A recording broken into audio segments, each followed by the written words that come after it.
Good morning everyone. तो जैसा कि आप सभी लोग जान रहे हैं कि हम लोग यहाँ पे एक तो क्रैश कोर्स के जैसा यहाँ पे क्लासेस चला रहे हैं, लेकिन कहने का ये क्रैश कोर्स होता है। क्रैश कोर्स का मतलब एक वीडियो में हम लोग को उस चैप्टर को पूरा कंप्लीट करना होता है। लेकिन यहाँ पे मुझे जैसा पता चला है कि बहुत सारे स्टूडेंट ऐसे हैं जिनका पूरा सिलेबस ख़त्म नहीं हुआ था या फिर वो अच्छे से चैप्टर्स को समझ नहीं पाए थे। तो अगर मैं क्रैश कोर्स के जैसा ही यहाँ पर अगर आपको बताता तो एक वीडियो में हो सकता था जो स्टूडेंट पढ़े थे पहले से कहीं भी, चाहे कॉलेज में, इंस्टीट्यूट में, या फिर मेरा ही पुराना वीडियो अगर देखा होगा तो उन लोग को एक वीडियो में समझ में आ सकता था। लेकिन जो बच्चे कभी नहीं पढ़े हैं तो उन्हें समझना उतना अच्छा से समझ में आएगा ही नहीं। तो इसलिए हम दोनों को कंबाइन करके यहाँ पे चल रहे हैं ताकि हम लोग को जो कमज़ोर बच्चा है उसे भी ये लेक्चर समझ में आवे और जो पहले से पढ़ चुके हैं उन्हें और भी बेटर तरीके से ये चैप्टर को समझ में आ सके। क्लियर है? तो आज जो हम लोग शुरू करने वाले हैं वो इनऑर्गेनिक केमिस्ट्री का कोऑर्डिनेशन कंपाउंड चैप्टर शुरू करने वाले हैं, जो कि बहुत ही आसान चैप्टर है। लेकिन पता नहीं स्टूडेंट लोग को क्यों ये बहुत ही मतलब कि बोला जाए तो हार्ड लगने लगता है देखने के बाद। पता नहीं उन लोग से कोऑर्डिनेशन नंबर नहीं निकाला जा पाता है, फिर उन लोग से नहीं ऑक्सीडेशन स्टेट निकाल पाते हैं, और साथ ही साथ उसका नोमेनक्लेचर का तो छोड़ ही दीजिए बात, नोमेनक्लेचर उन लोग खुद लिख ही नहीं पाते हैं। तो इतना कठिन इस चैप्टर को मान लेते हैं कि ये बहुत ही बड़ा चैप्टर है। ऐसा नहीं है, हालांकि ये बड़ा चैप्टर था, लेकिन हम लोग पूरे डिटेल में नहीं जाएंगे। हम लोग सिर्फ और सिर्फ जैक बोर्ड को लेकर के ही यहाँ पे कदम रखने वाले हैं। जैक बोर्ड में सवाल कहाँ से आता है? सवाल आता है हम लोग को कोऑर्डिनेशन नंबर पूछता है, फिर हम लोग को पूछता है ऑक्सीडेशन स्टेट निकालने के लिए, फिर हम लोग को नोमेनक्लेचर पूछता है, जो कोऑर्डिनेशन साल्ट जो हम लोग को होता है कॉम्प्लेक्स साल्ट, उन लोग को हम लोग को पूरा क्या करना होता है, नोमेनक्लेचर लिखना है, आईयूपीएसी नेम। उसके बाद हम लोग का सवाल आता है आइसोमेरिज्म से। कहाँ से आता है? आइसोमेरिज्म से। बस इतना ही तक हम लोग को क्वेश्चन सीमित हो जाता है, इसके अलावा हम लोग को पढ़ना नहीं होता है। लेकिन कुछ कुछ चीज़ें यहाँ पे हम एक्स्ट्रा बताएंगे ताकि हम लोग को बोर्ड एग्जाम में और भी अगर घुमा करके क्वेश्चन पूछे तो वहाँ से हम लोग को सवाल छूटे ना। तो हम लोग को जो मेन मकसद रहेगा वो हम लोग को कोऑर्डिनेशन नंबर निकालना, ऑक्सीडेशन स्टेट कैसे निकालते हैं वो हम लोग को सीखना, फिर आईयूपीएसी नेम कैसे लिखा जाता है ये सीखना, और आइसोमेरिज्म को कैसे पहचानेंगे ये चीज़। क्लियर है यहाँ तक? तो ये जो हम लोग को 3 से 4 टॉपिक जो पढ़ना है, इसके लिए हम लोग को 3 से 4 लेक्चर्स भी लगेगा। और 3 से 4 लेक्चर्स हम लोग को बहुत ही छोटा टाइप से रहेगा, लेकिन हम लोग पूरा विस्तार से समझेंगे। ये चैप्टर अगला बार से देखने की ज़रूरत नहीं पड़ेगा आपको। एक चुटकी भर में ये सारा क्वेश्चन जो होता है ना, चाहे कोऑर्डिनेशन नंबर निकालना हो, चाहे लिगेंड का पहचानना हो कि कौन तरह का यहाँ पर लिगेंड पाया जाएगा, क्लियर है, या तो फिर उसका डेंटिसिटी सब कैसे निकालते हैं, या फिर उसका नाम कैसे लिखते हैं, आइसोमेरिज्म कैसे निकालते हैं, ये सारा कुछ आपको इस वीडियो के बाद धीरे धीरे जैसे कवर करेंगे 4 को वीडियो, उसके बाद आपका पूरा क्लियर हो जाएगा चैप्टर से। फिर इससे जितना भी सवाल आपसे पूछा जाए वो सारा कुछ आप इजीली जवाब दे सकते हैं। क्लियर है? तो आज हम लोग शुरू कर रहे हैं कोऑर्डिनेशन कंपाउंड चैप्टर को ही। सबसे पहले हम लोग समझते हैं ये कोऑर्डिनेशन कंपाउंड होता क्या है। तो कोऑर्डिनेशन कंपाउंड केमिस्ट्री का वह ब्रांच होता है जहाँ पे हम लोग कॉम्प्लेक्स साल्ट के बारे में पढ़ते हैं। क्या पढ़ते हैं? साल्ट के बारे में। और वो भी कैसा साल्ट? हम लोग पढ़ते हैं 2 साल्ट के बारे में, एक होता है डबल साल्ट और एक क्या होता है, कॉम्प्लेक्स साल्ट। लेकिन अभी जो हम लोग पढ़ने वाले हैं वो हम लोग को कॉम्प्लेक्स साल्ट। अब कॉम्प्लेक्स साल्ट को हम लोग पहचानेंगे कैसे? तो कॉम्प्लेक्स साल्ट को जब भी हम लोग पहले बता दे रहे हैं, ये जो कॉम्प्लेक्स मतलब जो हम लोग को कोऑर्डिनेशन कंपाउंड जो चैप्टर है वो केमिस्ट्री का वह ब्रांच है, या फिर इस चैप्टर में हम लोग उसके बारे में पढ़ेंगे जहाँ पे हम लोग को क्या रहेगा, हम लोग के पास कॉम्प्लेक्स साल्ट रहेगा। तो हम लोग मेनली यहाँ पे कॉम्प्लेक्स साल्ट के बारे में ही अध्ययन करने वाले हैं। तो कुल मिलाकर के बोला जाए तो यहाँ पे हम लोग किसके बारे में जिक्र करने वाले हैं? कॉम्प्लेक्स साल्ट के बारे में। किसके बारे में जिक्र करेंगे? Complex salt. अब ये कॉम्प्लेक्स साल्ट होता क्या है? तो कॉम्प्लेक्स साल्ट को हम लोग स्क्वायर ब्रैकेट में दिखाया करते हैं। किसमें हम लोग दिखाया करते हैं? स्क्वायर ब्रैकेट में। कहने का मतलब इसका अगर एग्जाम्पल को लिखा जाए तो एग्जाम्पल को देख सकते हैं, जैसे यहाँ पे K4 है और इधर हम लोग को स्क्वायर ब्रैकेट लिया हुआ है, अंदर हम लोग को कुछ कुछ चीज़ें लिखे हुए रहते हैं। तो जो भी कॉम्प्लेक्स साल्ट होता है उसको हम लोग इस प्रकार से दिखाया करते हैं। क्लियर है? तो कॉम्प्लेक्स साल्ट हम लोग तो जान गए कि कॉम्प्लेक्स साल्ट इसी प्रकार से कुछ हम लोग को दिखाई देते हैं। अब यही सब के बारे में हम लोग को जिक्र करना है इस चैप्टर में, इसलिए इस पूरे ब्रांच को हम लोग क्या बोलते हैं? कोऑर्डिनेशन कंपाउंड के नाम से जानते हैं। आगे चल के इसका कोऑर्डिनेशन केमिस्ट्री बोला जाता है। क्लियर? अब हम लोग को जानना है कि ये जो कॉम्प्लेक्स साल्ट होता है, ये कॉम्प्लेक्स साल्ट में हम लोग को क्या क्या देखने को मिलेगा, उसका रिप्रेजेंटेशन आखिर होता क्या है। जैसे कॉम्प्लेक्स साल्ट, जैसे हम लोग सिंपल साल्ट की अगर बात करेंगे, जैसे हम लोग पढ़ते हैं NaCl जो नमक होता है, ये सिंपल साल्ट होता है। तो इसमें देखते हैं कि एक मेटल होगा और एक हम लोग को क्या होगा, नॉन मेटल होगा। क्लियर है? हम लोग को बन जाता है और हम लोग को कुछ इसी प्रकार से दिखते हैं मॉलिक्यूल्स के जैसा, ठीक है, कंपाउंड के जैसा, मतलब कि हम लोग को आयनिक कंपाउंड यहाँ पे दिख जाता है। लेकिन जब हम लोग देखते हैं यहाँ पे क्या चीज़, डबल साल्ट, तो डबल साल्ट हम लोग को क्या होता है, ऐसा ही हम लोग को छोटा छोटा, जैसे कि हम लोग साल्ट की बात करते हैं, जैसे यहाँ पे ले लेते हैं MgCl2 हो गया, उसी तरह से हम लोग कुछ भी ले लेते हैं जैसे NaCl हो गया। तो इस प्रकार से हम लोग को छोटे छोटे जितने भी साल्ट होते हैं उसका कम्बिनेशन होता है, लेकिन उसमें हम लोग इक्विमोलर में मतलब बराबर बराबर मोल में सभी को कंबाइन करते हैं, उससे मिलने वाला जो साल्ट होता है उसको बोलते हैं डबल साल्ट। खैर हम लोग को डबल साल्ट जानना नहीं है, हम लोग को जानना है क्या चाहिए, कॉम्प्लेक्स साल्ट के बारे में जानना है, जिसको हम लोग बोलते हैं किस प्रकार से उसको। तो यहाँ पर भी हम लोग को छोटे छोटे क्या रहेंगे, साल्ट से मिलने के ही मतलब मिलने से ही बनता है, लेकिन यहाँ पे इक्वल नंबर ऑफ मोल्स के मिलने से नहीं मिलता है, बल्कि यहाँ पे हम लोग अगर 1 मोल ले रहे हैं तो एक 4 मोल लेते हैं, एक 6 मोल ले रहे हैं, इस प्रकार से। लेकिन जब हम लोग डबल साल्ट की बात करते हैं तो हम लोग इक्विमोलर, अगर ये भी 1 मोल ले रहे हैं तो वो भी कितना लेना पड़ेगा, 1 मोल। लेकिन हम लोग को डबल साल्ट नहीं पढ़ना है, हम लोग किसके बारे में पढ़ रहे हैं, हम लोग को पढ़ना है कॉम्प्लेक्स साल्ट। कॉम्प्लेक्स साल्ट में हम लोग जानते हैं कि जो छोटे छोटे मॉलिक्यूल होते हैं, छोटे छोटे जो हम लोग को कंपाउंड होते हैं, आयनिक कंपाउंड, या फिर डायरेक्टली बोल सकते हैं हम लोग जो सिंपल साल्ट होते हैं, वही सब के कम्बिनेशन करने के बाद एक लार्ज कंपाउंड का निर्माण होता है, जिसको हम लोग बोलते हैं क्या चीज, मतलब कि कॉम्प्लेक्स साल्ट। लेकिन कॉम्प्लेक्स साल्ट में देखते हैं तो यहाँ पे हम लोग को बॉन्ड की अगर बात करेंगे कि किस तरह का वहाँ पे बॉन्ड बनाया जाता है, तो यहाँ पे 2 तरह का बॉन्ड हमें दिखाई देता है कॉम्प्लेक्स साल्ट में। कौन कौन दिखाई देता है, तो यहाँ पर हमें दिखाई देता है आयनिक बॉन्ड। क्या क्या दिखाई देता है, एक दिखाई देता है आयनिक बॉन्ड, और दूसरा हम लोग को दिखाई देता है यहाँ पे कोऑर्डिनेशन बॉन्ड। क्या चीज दिखता है, कोऑर्डिनेट बॉन्ड दिखाई देता है यहाँ पे। तो अगर कभी कभी जिक्र अगर कर दिया जाए कि जो कॉम्प्लेक्स साल्ट होते हैं तो उसमें किस तरह का बॉन्ड पाए जाते हैं, तो उसमें 2 तरह के बॉन्ड दिखाई देते हैं, एक हम लोग को आयनिक बॉन्ड होता है, एक हम लोग को क्या होता है, कोऑर्डिनेट बॉन्ड यहाँ पे पाया जाता है। क्लियर है यहाँ तक। अब यहाँ पे अगर ये चीज़ हम लोग देख लिए तो अब इसका रिप्रेजेंटेशन के आखिर, जैसे सिंपल साल्ट की बात करते थे तो हम लोग देख लिए ना, जैसे कि NaCl होता है या फिर हम लोग को MgCl2 हो गया, इसी प्रकार से हम लोग दिखाते हैं क्या चीज़, साल्ट को। तो हम लोग का सवाल यहाँ पे आ गया कि बताइए यहाँ पे कि जो कॉम्प्लेक्स साल्ट होता है वो किस प्रकार से दिखाई देता है। तो कॉम्प्लेक्स साल्ट कुछ इस प्रकार से दिखाई देता है। क्लियर है। इसी प्रकार से कई एग्जाम्पल हम लोग ले सकते हैं, जैसे कि हम लोग ले लेते हैं यहाँ पे, मान के चलो K2 ले लिए, या फिर हटा देते हैं इसको, हम लोग ले लेंगे यहाँ पर स्क्वायर ब्रैकेट में, और यहाँ पे मान के चलो कोबाल्ट ले लिए, यहाँ पर हम लोग NH3 ले लिए, यहाँ पर Cl ले लिए, और इधर हम ले लिए Cl2। तो इस प्रकार से भी हम लोग को दिखाई देगा।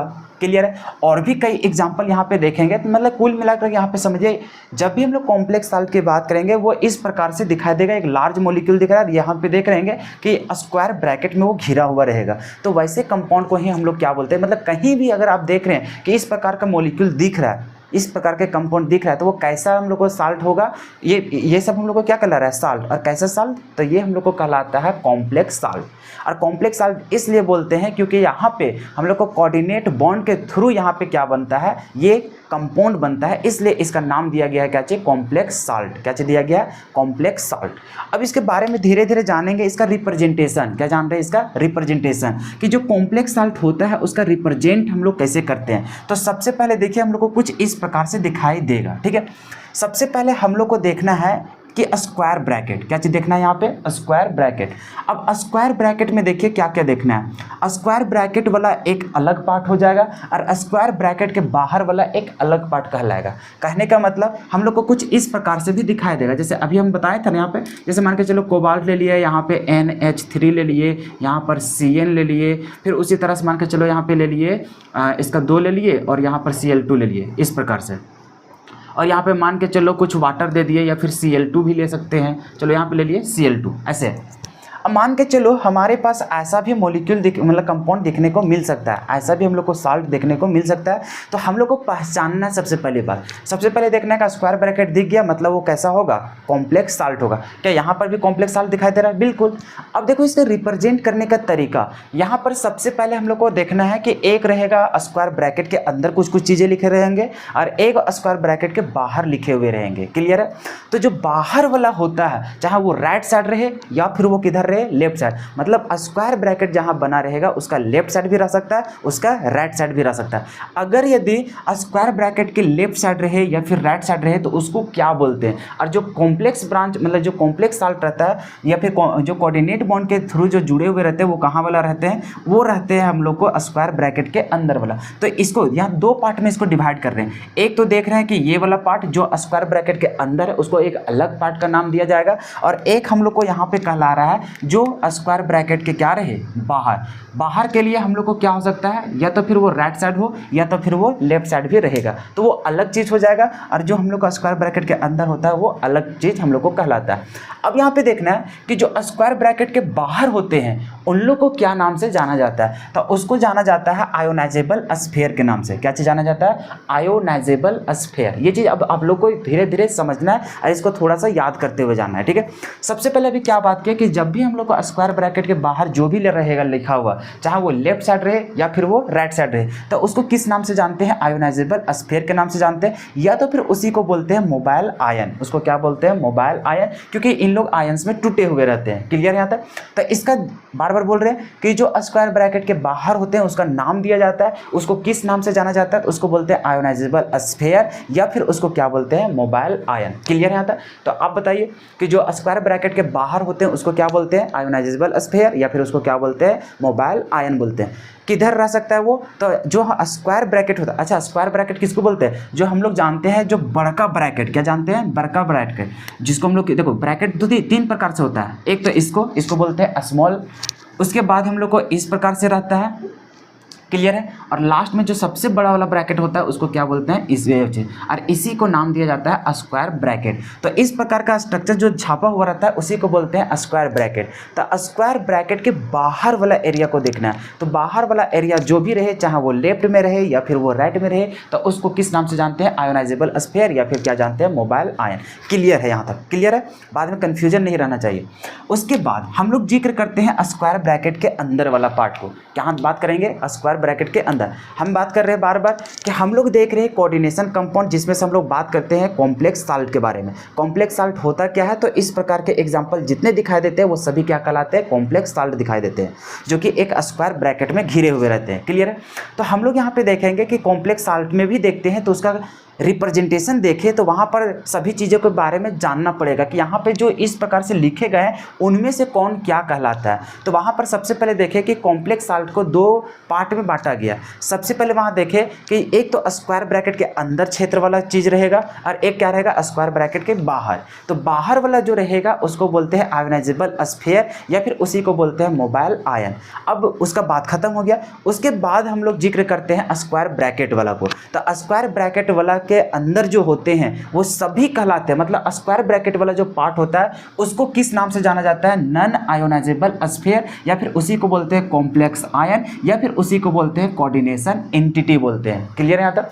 फिर से समझिए, हम लोग बात किए कॉम्प्लेक्स कंपाउंड, जिसमें से हम लोग क्या चीज़ देखें, तो सबसे पहले हम लोग देखें कि दो चीज़ों में यहाँ पे डिवाइड है। एक तो स्क्वायर ब्रैकेट के अंदर वाला क्षेत्र है और एक स्क्वायर ब्रैकेट के बाहर वाला क्षेत्र है। आप इसको भी रिलेट कर सकते हैं, स्क्वायर ब्रैकेट के अंदर वाला क्षेत्र और स्क्वायर ब्रैकेट के बाहर वाला क्षेत्र। तो जो स्क्वायर ब्रैकेट के बाहर वाला क्षेत्र होते हैं उसको बोलते हैं आयोनाइजेबल स्फीयर, क्योंकि वो आयंस में डिसोसिएट हो जाते हैं। जैसे इसको पानी में डालेंगे तो ये अलग पार्ट बन जाएगा, ये अलग पार्ट बन जाएगा, और पोटेशियम के ऊपर प्लस चार्ज आ जाएगा और वो आयंस के रूप में बदल जाते हैं। तो वो आयंस के रूप में बदल जाते हैं, इसलिए उसको बोला जाता है आयोनाइजेबल स्फीयर। ये आयंस में बदल जाते हैं। क्लियर है।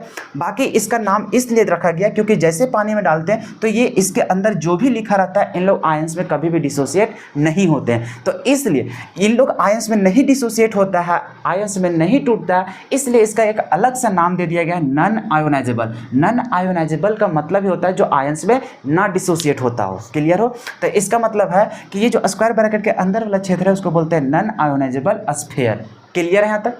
और इसी का दूसरा नाम दिया गया है कॉम्प्लेक्स आयन। कॉम्प्लेक्स आयन इस वजह से क्योंकि इसके अंदर जो यहाँ पे बॉन्ड बनाया रहता है वो कॉम्प्लेक्स, मतलब कि हम लोग यहाँ पे देखते हैं ये जो इसके अंदर है उसमें हम लोग देखते हैं कोऑर्डिनेट बॉन्ड के थ्रू जुड़ा रहता है। क्या रहता है, कोऑर्डिनेट बॉन्ड के थ्रू जुड़ा रहता है, इसलिए उसको हम लोग दो नाम से जानते हैं। एक तो कोऑर्डिनेशन एंटिटी के नाम से जानते हैं और इसी को हम लोग बोलते हैं क्या चाहिए, कॉम्प्लेक्स आयन। कॉम्प्लेक्स आयन इसलिए क्योंकि यहाँ पे बहुत सारे लिगेंड मिल करके उसके साथ बॉन्ड बनाए हुए रहते हैं, इसलिए उसका नाम पड़ा क्या चाहिए, कॉम्प्लेक्स आयन। एक बहुत ही ज़्यादा, जैसे न इधर से भी जुड़ा है, इधर से भी जुड़ा है, इधर से भी जुड़ा है, इधर से भी जुड़ा है, इधर से भी जुड़ा है, इधर से भी, यहाँ जो मेटल रहता है इसके चारों तरफ इस तरह से, तो इस प्रकार से एक बहुत ही बड़ा लार्ज मॉलिक्यूल और थोड़ा अच्छा नहीं दिख रहा है, इसलिए इसको बोला जाता है कॉम्प्लेक्स। क्या बोला जाता है? कॉम्प्लेक्स। इसलिए इसका जो नाम रखा गया है वो 3 प्रकार से, और तीनों का कुछ ना कुछ तो मीनिंग निकल रहा है। एक तो कोऑर्डिनेशन एंटिटी, मतलब इसके अंदर जो बॉन्ड रहता है वो कैसा बनाया रहता है? कोऑर्डिनेट बॉन्ड के थ्रू जुड़ा रहता है, इसलिए इसको क्या बोलते हैं? Coordination entity.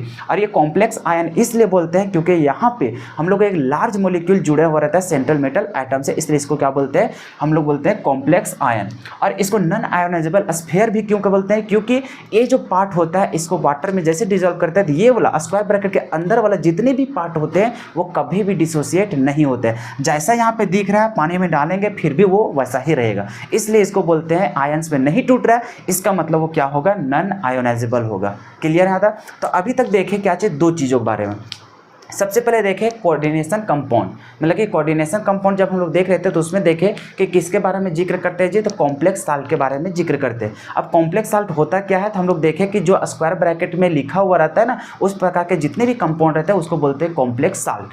अब कॉम्प्लेक्स साल्ट को रिप्रेजेंटेशन जो देख रहे हैं उसमें नाम दिख रहे हैं कि किसको क्या बोलते हैं। तो उसमें से देखें सबसे पहले कंपाउंड जो होता है हम लोग को जो कॉम्प्लेक्स कंपाउंड, उसमें हम लोग को कॉम्प्लेक्स साल्ट वाला, तो उसमें देख रहे हैं हम लोग 2 तरीका से उसको नाम को डिफाइन करते हैं। एक स्क्वायर ब्रैकेट के अंदर वाला क्षेत्र को और एक स्क्वायर ब्रैकेट के बाहर वाला क्षेत्र को। स्क्वायर ब्रैकेट के बाहर वाला क्षेत्र आयंस में टूट जाता है, इसलिए उसको बोलते हैं आयोनाइजेबल स्फीयर। और जो स्क्वायर ब्रैकेट के अंदर वाला पार्ट होते हैं वो कभी भी डिसोसिएट नहीं होते हैं, कभी भी आयंस में बदलते नहीं हैं, इसलिए उसको बोलते हैं नॉन आयोनाइजेबल स्फीयर। और उसमें हम लोग को कॉम्प्लेक्स कंपाउंड बनाता है, इसलिए उसको बोलते हैं क्या चीज? उसमें हम लोग बोलते हैं कॉम्प्लेक्स आयंस। क्या चीज बोलते हैं उसको? Complex ion. क्लियर है? था और यहाँ पर हम लोग कोऑर्डिनेशन एंटिटी इसलिए बोलते हैं क्योंकि यहाँ पे कोऑर्डिनेट बॉन्ड के थ्रू जुड़े हुए रहते हैं। क्लियर है यहाँ तक? तो अभी 2 चीज़ देखें, सबसे पहले इधर देखें नॉन आयोनाइजेबल स्फीयर और एक तरह देखें हम लोग आयोनाइजेबल स्फीयर। क्लियर है यहाँ तक? अब हम लोग को 2 कैटेगराइज तो कर लिए, एक वो ये वाला क्षेत्र और एक ये पूरा स्क्वायर ब्रैकेट का जिक्र किया, लेकिन हम लोग को यहाँ पे देखने मिल रहा है कि स्क्वायर ब्रैकेट के अंदर भी बहुत कुछ लगे हुए हैं। अब वो जो अंदर लगे हुए रहते हैं उन लोग क्या क्या कहलाते हैं? तो वहाँ पर देखना तो 2 चीज़ दिखाई देंगे। क्या दिखाई देंगे? 2 चीज़। एक मेटल दिखाई देगा। क्या चीज़ मिलेगा वहाँ पे? मेटल। मेटल क्या होता है समझ में आता है ना? एस ब्लॉक या फिर आपका क्या मिल सकता है? D block. लेकिन यहाँ पे शर्त है कि जो भी स्क्वायर ब्रैकेट के अंदर मिलेगा मेटल वो सिर्फ और सिर्फ डी ब्लॉक के एलिमेंट होंगे। कहाँ का होंगे? डी ब्लॉक के एलिमेंट का। क्लियर है? तो यहाँ पे जब भी देखेंगे तो स्क्वायर ब्रैकेट के तुरंत शुरू वाला ही एलिमेंट जो होता है वो हम लोग को क्या होता है? मेटल होता है। क्या होता है? मेटल। और ये जो मेटल होता है उसी को नाम दिया जाता है सेंट्रल मेटल। क्या बोला जाता है? Central metal. इसको सेंट्रल मेटल इसलिए बोला जाता है, एक तो मेटल है तो इसलिए मेटल लिख रहे हैं, सेंट्रल इसलिए बोलता है क्योंकि यहाँ पर जो मॉलिक्यूल बनता है या फिर यहाँ पे जो कंपाउंड बन रहा है, यहाँ पे जो बॉन्ड बना हुआ रहता है वो किसके थ्रू, मतलब किस में जाकर के जुड़ा रहता है? मेटल में। मतलब जो अभी बता नहीं रहते कि यहाँ पर हम लोग को मेटल होता है और इधर से हम लोग को बहुत सारे चीज़ें आते हैं उनके साथ जुड़े हुए रहते हैं, तो यहाँ पे बीच में कौन दिखाई देता है? मेटल। इसलिए इसको बोलते हैं सेंट्रल मेटल बोलते हैं। क्या बोलते हैं? Central metal. जब इन लोग का स्ट्रक्चर्स दिखाएंगे तो हम लोग को कुछ इस प्रकार से ही दिखाई देगा। तो अभी देखिए सबसे पहले हम लोग इसको पहचान रहे हैं। सबसे पहले देखिए स्क्वायर ब्रैकेट के बाहर वाला को आयोनाइजेबल स्फीयर, बाकी स्क्वायर ब्रैकेट के अंदर जितने भी रहेंगे उसको क्या बोलते हैं? Non ionisable sphere. अब स्क्वायर ब्रैकेट के अंदर भी कुछ कुछ चीज़ें होते हैं, उन्हें हम लोग को जानना है। तो सबसे पहले जाने कि जैसे स्क्वायर ब्रैकेट स्टार्ट होगा उसके तुरंत शुरू वाला ही एलिमेंट हम लोग को क्या रहता है? मेटल। और वो मेटल को हम लोग क्या बोलते हैं? सेंट्रल मेटल बोलते हैं। क्या बोलते हैं? Central metal.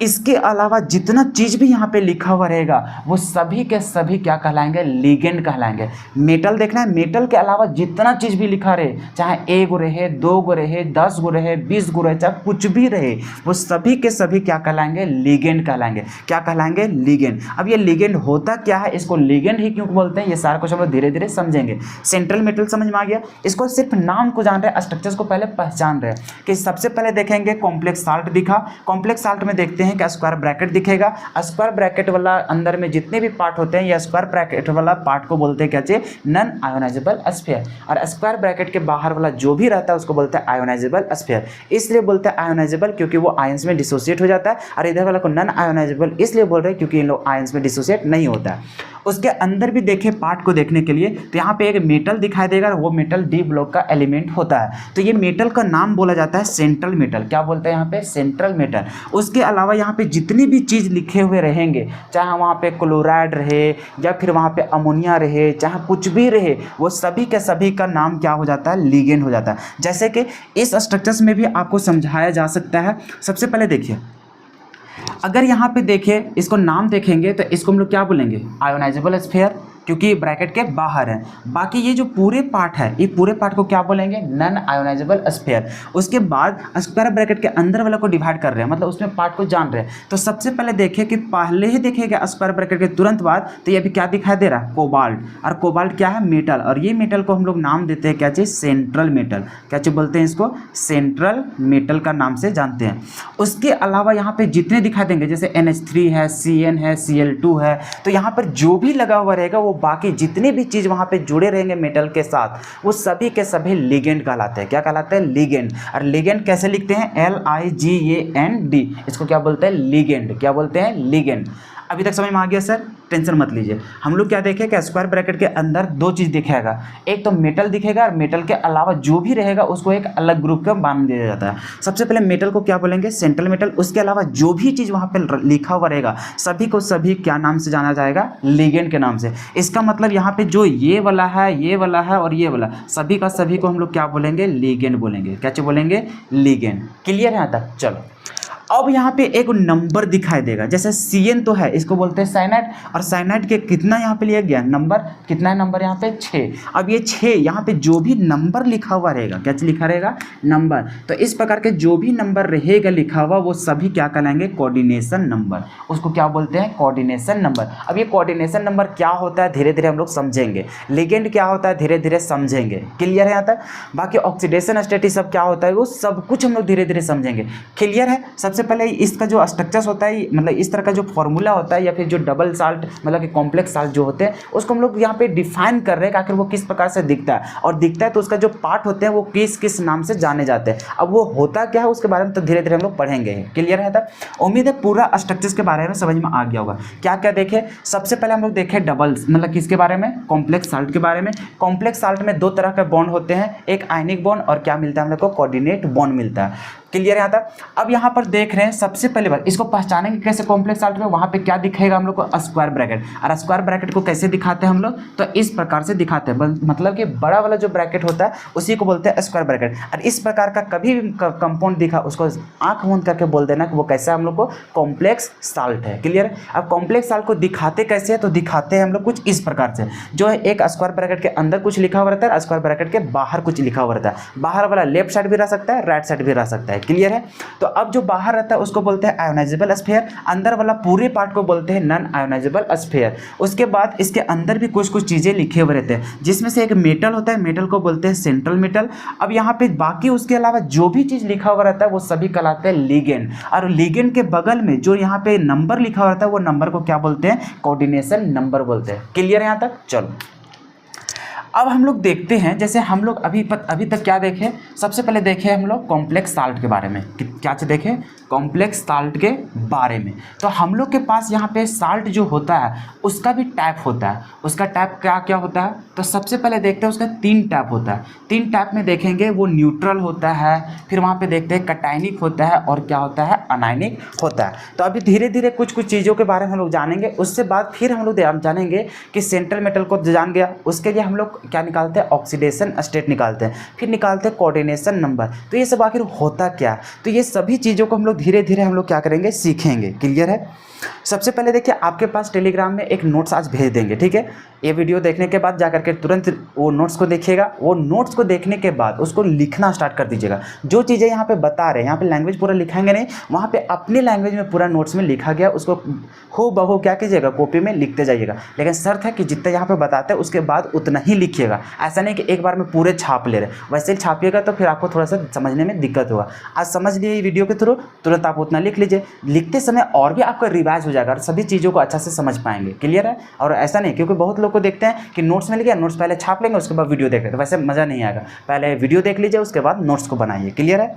तो वहाँ पर देखिएगा तो सारा कुछ लिखा गया। अब वहाँ पे देखो आयोनाइजेबल स्फीयर और जो सिंपल आयन, मतलब कि जो सिंपल आयन होता है उसको हम लोग क्या बोलते हैं, जो कि इधर हम लोग को दिख रहा था ना, देखो यहाँ पे इसके बाहर जो भी हम लोग को दिख रहा था, ये वाला या फिर इधर वाला, उसी को हम लोग बोलते हैं क्या चाहिए, आयोनाइजेबल स्फीयर, या फिर उसी को क्या बोलते हैं, सिंपल आयन। तो उसी के लिए वहाँ पे लिख दिया हिंदी में, ठीक है, कि कॉम्प्लेक्स सॉल्ट का वह पोर्शन जो स्क्वायर ब्रैकेट के बाहर लिखा हुआ होता है और एक्वस में आयन टूट जाता है, मतलब पानी में डिजोल्व करने के बाद वो क्या होता है, आयंस में टूट जाता है, इसलिए उसको क्या बोलते हैं, आयोनाइजेबल स्फीयर। क्लियर है?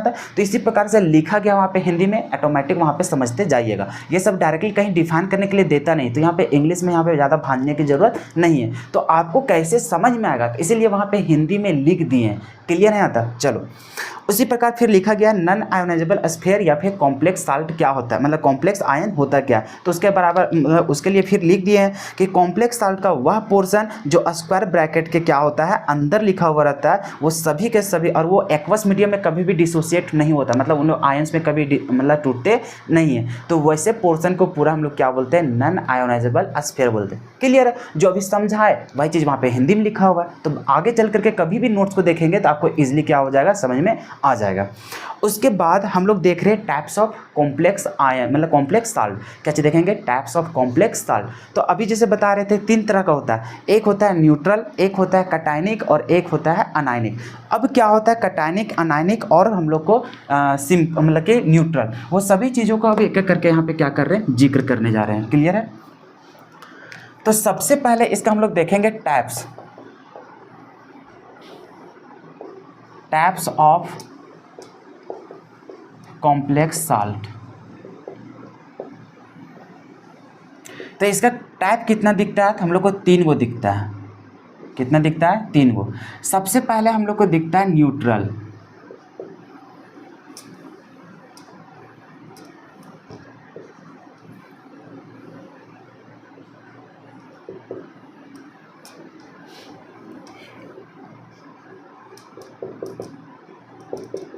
कटायनिक कॉम्प्लेक्स, उसके बाद देखेंगे हम लोग अनायनिक कॉम्प्लेक्स, उसके बाद हम लोग देखेंगे न्यूट्रल।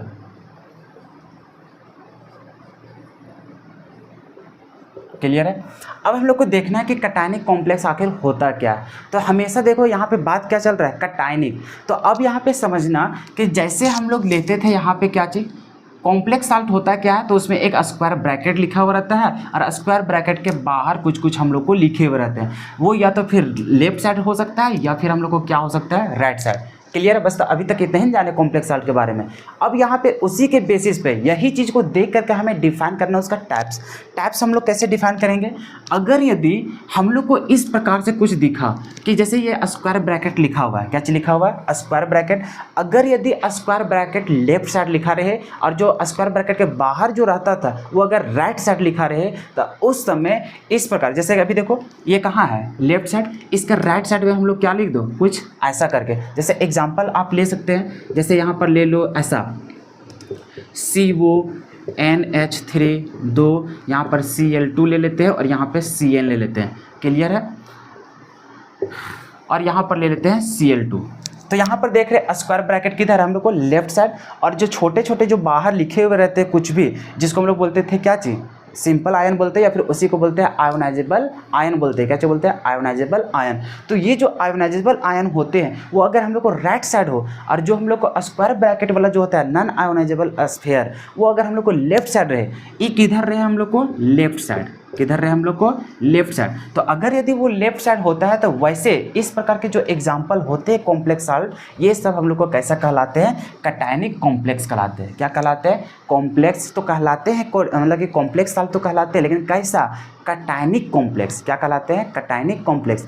सिंपल हम लोग कैसे समझेंगे कि वह कॉम्प्लेक्स साल्ट जिसमें जो स्क्वायर ब्रैकेट वाला जो पार्ट रहेगा, जो स्क्वायर ब्रैकेट वाला जो पोर्शन रहेगा वो किधर लिखा रहे? लेफ्ट साइड में अगर लिखा रहे तो वैसे कॉम्प्लेक्स साल्ट को हम लोग क्या बोलते हैं? कटायनिक कॉम्प्लेक्स बोलते हैं। एग्जाम्पल तो समझ ही गया, कॉपी में भी वहाँ पे लिखा गया है, ठीक है। उसके बाद हम लोग बात करते हैं अनायनिक लिगेंड, मतलब अनायनिक कॉम्प्लेक्स का। अब अनायनिक कॉम्प्लेक्स का उल्टा कर दो, जैसे हम लोग कटायनिक का पढ़े। अब इसमें क्या था? कटायन। अच्छा, सबसे पहली बात सिंपल यहाँ समझो, कभी भी जैसे साल्ट लिखता है जैसे NaCl, क्या लिखता है? NaCl। इसमें कटायन कौन होता है? शुरू वाला। अनायन कौन वाला होता है? लास्ट वाला। तो कभी भी अगर कटायन या फिर अनायन का जिक्र करे तो उस समय हमेशा ध्यान देना कि जो पहले लिखा हुआ रहता है उस पोर्शन को क्या बोलते हैं? कटायन, और जो लास्ट में लिखा रहता है उसको क्या बोलते हैं? अनायन। तो उसी प्रकार से इस एग्जाम्पल में देखो, शुरू वाला पोर्शन किधर है? लेफ्ट साइड, और लेफ्ट साइड वाला शुरू वाला को हम लोग क्या बोलते हैं? कटायन। तो इसलिए इस पूरे पोर्शन को हम लोग क्या बोल रहे हैं? कटायनिक कॉम्प्लेक्स बोल रहे हैं। क्या बोल रहे हैं? Cationic complex. और अगर यदि ये हम लोग को लेफ्ट साइड लिखा, मतलब राइट साइड लिखा रहता है तो उसको हम लोग क्या बोलते हैं? Anionic complex. तो अगर हम लोग को अनायनिक कॉम्प्लेक्स का एग्जांपल बोला जाए तो इसके लिए जैसे अभी एग्जांपल नहीं लिया गया था K4, या यहाँ पे क्या लिखा गया था? कुछ भी ले लो, जैसे Fe हो गया, और यहाँ पर ले लो Cn, और यहाँ पर ले लो 6। अभी देखो स्क्वायर ब्रैकेट वाला किधर है? हम लोग को राइट साइड में। तो लेफ्ट साइड वाला को कटायन बोलते हैं, राइट साइड वाला को क्या बोलते हैं? अनायन बोलते हैं। तो अभी ये किस पोर्शन में है? अनायन पोर्शन में। इसलिए ऐसे कॉम्प्लेक्स साल्ट को क्या बोलते हैं? अनायनिक कॉम्प्लेक्स बोलते हैं। क्या बोलते हैं? Anionic complex. क्लियर है यहाँ तक? अब ये जो न्यूट्रल होता है, क्या होता है? न्यूट्रल। तो न्यूट्रल में कोई भी लेफ्ट साइड और राइट साइड में देखने को नहीं मिलेगा। जैसे कि मान के चलो ऐसा रहेगा, यहाँ पे हम लोग को मिल गया सिर्फ और सिर्फ Fe, और यहाँ पर रह गया मान के चलो Cn, या फिर मान के चलो यहाँ पे NH3 लिखा रहे, कुछ भी लिखा रहेगा। यहाँ पे मान के चलो 4 लिखा है, या फिर हाँ चलो 4 ही लिख देते हैं। अब इस प्रकार से दिखाई देगा। क्या चीज़ दिखा? इस प्रकार से। इसके ऊपर कोई भी चार्ज दिखाई नहीं दे रहा है। अगर यहाँ पे कोई भी चार्ज दिखाई नहीं दे रहा है तो इस प्रकार के जो भी कंपाउंड दिखेंगे, जो भी साल्ट दिखेंगे, उसको हम लोग क्या बोलेंगे? तो उसको हम लोग बोलते हैं न्यूट्रल साल्ट। क्या बोलते हैं? न्यूट्रल कॉम्प्लेक्स साल्ट बोलते हैं, न्यूट्रल कॉम्प्लेक्स साल्ट। और जिसमें जैसे इसमें अगर चार्ज की बात करेंगे तो इसके ऊपर कुछ चार्ज होता है, इसके ऊपर भी कुछ चार्ज होता है। कैसे चार्ज को डिफाइन करते हैं? सबसे पहले जैसे मान के चलो ये NaCl लिखा रहता है, तो इसमें अगर चार्ज आपसे पूछा जाए कैसे चार्ज को डिफाइन करते हैं? सोडियम के ऊपर कितना चार्ज होता है? +1। तो इसके ऊपर ऑब्वियस सी बात है कितना होगा? -1। अगर आपसे पूछा जाए इस प्रकार से, जैसे MgCl2 है मान के चलो, इसका अगर ऊपर कहेंगे तो देखो मैग्नीशियम के ऊपर कितना चार्ज होता है? +2। Cl के ऊपर कितना होता है? -1। हालांकि यहाँ पे 2 है तो 2 माइनस कर देगा, बैलेंस कर देगा। तो यहाँ से क्या हम लोग चार्ज को डिफाइन नहीं कर पा रहे? तो उसी प्रकार से यहाँ पर जैसे अगर मान के चलो कटायनिक कॉम्प्लेक्स को लेंगे, इधर क्या चीज़ दिख रहा है? Cl। क्लोरीन के ऊपर कितना चार्ज होता है? -1 और -1, और कितना हम लोग को है? 2 गो। तो 2 है तो बताओ Cl के ऊपर कितना टोटल चार्ज हो गया? -2। और अगर अनायनिक पार्ट में -2 है तो कटायन पार्ट में कितना होगा? +2। तो इसका मतलब ये जो ओवरऑल पूरा है इसके ऊपर कितना चार्ज होगा? +2 होगा। अरे कितना होगा? +2। तो क्या चार्ज हम लोग नहीं पता कर पा रहे हैं? बिल्कुल कर पा रहे हैं। उसी प्रकार यहाँ पर देखो पोटेशियम कितना है? 4 गो, और पोटेशियम के ऊपर कितना चार्ज होता है? +1। कितना होता है? +1। अगर +1 दिखाई दिया, हम लोग को तो पता है, और यहाँ पे है कितना? 4 गो, तो 4 इंटू कितना करेंगे? +1, तो कितना हो जाएगा? +4। अगर इधर वाला के ऊपर मतलब कटायन के ऊपर कितना? +4, तो अनायन के ऊपर कितना होगा? -4। इसके ऊपर कितना होगा? -4 होगा। उसी प्रकार से यहाँ पर देखो न लेफ्ट साइड है न राइट साइड, तो इसके पास कोई भी चार्ज दिख रहा है क्या? नहीं। तो इस प्रकार के जो हम लोग को कॉम्प्लेक्स दिखाई देता है इसको क्या बोलते हैं? न्यूट्रल। अगर इसको हटा देंगे फिर भी यहाँ पे क्या होगा? इसके ऊपर तो चार्ज रहेगा, कितना? -4। तो जहाँ पे अगर नेगेटिव दिख गया, स्क्वायर ब्रैकेट के ऊपर नेगेटिव दिखा, या तो फिर स्क्वायर ब्रैकेट हम लोग को राइट साइड में है, लेफ्ट साइड में हम लोग को कुछ चीज़ लिखा हुआ रहे, तो उस समय भी उसको क्या बोलेंगे? अनायनिक। क्या बोलेंगे? अनायनिक। और वही चीज़ अगर मान के चलो यहाँ पे साइड में कुछ नहीं लिखा हुआ है, लेकिन उसके बगल में यहाँ पे +2 या फिर +1 +3 कुछ भी लिखा रहे, अगर इसके ऊपर चार्ज प्लस में है तो उसको बोलेंगे कटायनिक पार्ट, और अगर उसके ऊपर नेगेटिव में लिखा है तो उसको बोलेंगे अनायनिक पार्ट। क्लियर है? मतलब अनायनिक कॉम्प्लेक्स। और जिसके पास कोई भी चार्ज ना हो तो उसको क्या बोलते हैं? न्यूट्रल। अगर ऐसा चार्ज लिखा हुआ रहे तब ठीक है, और नहीं लिखा रहेगा तो यहाँ पे कटायन को कैसे पहचानेंगे? जो लेफ्ट साइड लिखा रहे और राइट साइड में कुछ और लिखा रहे, राइट साइड में कुछ रहेगा, जैसे मान के चलो Cl2 था, इसमें हम लोग को ये राइट साइड रहेगा, और लेफ्ट साइड में कुछ लिखा रहे, जैसे हम लोग को K4 था। उम्मीद है कि आप समझ चुके होंगे अभी तक कि जैसे कॉम्प्लेक्स साल्ट को कैसे पहचानते हैं कि वो कटायनिक है या फिर अनायनिक है या फिर वो न्यूट्रल है। क्लियर है आता है। कैटायनिक को कैसे पहचानेंगे, या तो फिर वो जो स्क्वायर ब्रैकेट है उसके ऊपर पॉजिटिव चार्ज रहे, या तो फिर स्क्वायर ब्रैकेट वाला पोर्शन लेफ्ट साइड रहे और राइट साइड में कौन रहे, सिंपल वाला रहे। क्लियर है आता है। तो वैसे भी हम लोग पहचान लेते हैं कैटायनिक। उसी तरह से अनायनिक का पोर्शन, अगर हम लोग स्क्वायर ब्रैकेट के ऊपर नेगेटिव चार्ज लिखा रहे कुछ भी, तब भी उसको बोलेंगे अनायनिक। या तो फिर जो हम लोग को जो स्क्वायर ब्रैकेट वाला पार्ट था वो हम लोग को राइट साइड लिखा रहे और लेफ्ट साइड कुछ और भी लिखा रहे, तो उस समय उसको भी क्या बोलेंगे, अनायनिक लिगेंड, मतलब अनायनिक कॉम्प्लेक्स बोलेंगे। और जिसके ऊपर कुछ भी चार्ज ना हो और वहाँ पे लेफ्ट और राइट में भी कुछ ना लिखा रहे, तो उसको हम लोग क्या बोलते हैं, न्यूट्रल कॉम्प्लेक्स बोलते हैं। क्या बोलते हैं, न्यूट्रल कॉम्प्लेक्स। उम्मीद है कि अभी तक आप समझ चुके होंगे कि जो कॉम्प्लेक्स साल्ट होता है उसके कितने टाइप का होते हैं और किसको कैटायनिक बोलते हैं, किसको अनायनिक बोलते हैं, किसको न्यूट्रल बोलते हैं। अधिकांश बच्चा यहाँ पे पहचान ही नहीं पाता कि कौन कैटायनिक वाला होगा कॉम्प्लेक्स और कौन होगा अनायनिक वाला कॉम्प्लेक्स। चलिए एक बार आपका भी IQ टेस्ट कर लेते हैं, ठीक है। चलिए, क्योंकि अधिकांश बच्चे यही फंस जाता है। और अभी अगर ये सब पहचानने नहीं आएगा तो आपसे एकदम नहीं बनेगा नोमेनक्लेचर, क्योंकि IUPAC नेम जब भी लिखने जाइएगा तो वहाँ पे कैटायनिक और अनायनिक पार्ट को पहचानने आना चाहिए। क्योंकि अधिकांश वहाँ पे मेटल का नाम जब लिखना होता है, सेंट्रल मेटल आइटम का, तो उसमें जाकर के हर एक बच्चा गलती कर ही देता है। क्यों? क्योंकि उसे पता ही नहीं है कि कौन कैटायनिक है कौन अनायनिक पार्ट में है, ये डिसाइड ही नहीं कर पाता। चलिए आपसे भी यहाँ पे पूछ लेते हैं ना, थोड़ा सा चेक कर लेते हैं।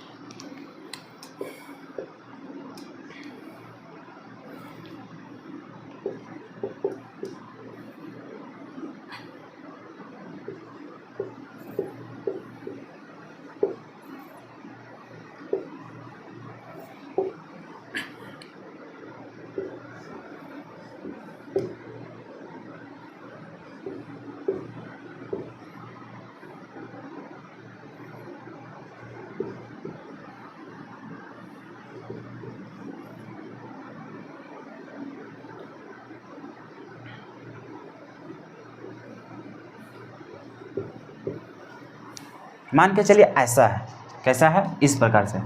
अब ये दोनों में से आपको पहचानना है कि अच्छा, एक और एग्जांपल ले ही लेते हैं।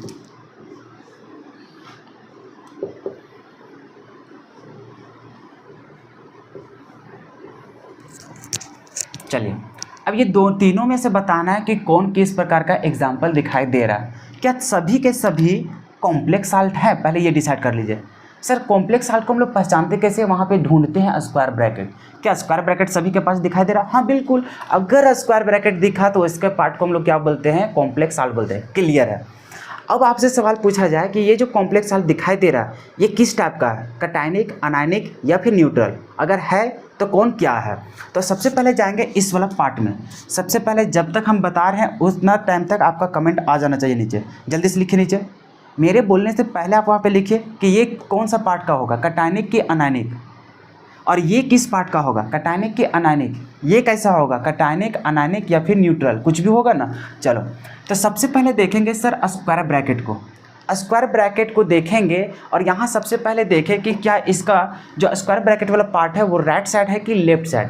अगर यदि हम लोग को राइट साइड दिखा, किधर दिखा, राइट साइड, तो हम लोग जानते हैं सर कभी भी कुछ लिखते हैं ना कंपाउंड का नाम ऐसा करके, तो शुरू वाला कैटायन कहलाता है, बाकी बाहर वाला क्या कहलाता है, मतलब शुरू वाला कैटायन और लास्ट वाला क्या कहलाता है, अनायन। उसी प्रकार से इसको, और ये अलग पार्ट है, इसको बोलेंगे कैटायन, इसको क्या बोलेंगे, अनायन। तो अभी स्क्वायर ब्रैकेट कौन सा क्षेत्र में है, राइट साइड, मतलब उसको क्या बोलेंगे, अनायन वाला पार्ट में। तभी बोलेंगे ये कैसा कोऑर्डिनेशन है, मतलब कैसा हम लोग को कॉम्प्लेक्स साल्ट है, अनायनिक है। कैसा है, अनायनिक। अनायनिक कैसे पता करें, क्योंकि वो राइट साइड में लिखा हुआ है। कहाँ लिखा हुआ है, राइट साइड में। तो अभी बोलेंगे कि ये कैसा एग्जाम्पल है हम लोग को, अनायनिक। उम्मीद है कि समझ में आ रहा होगा। अगर इसका पूछे तब सर सबसे पहले देखेंगे कि जो स्क्वायर ब्रैकेट है वो किधर लिखा हुआ है, राइट साइड लिखा हुआ है कि लेफ्ट साइड। तभी देखिए इधर कुछ लिखा हुआ है, उसका किधर लिखा हुआ है, लेफ्ट साइड।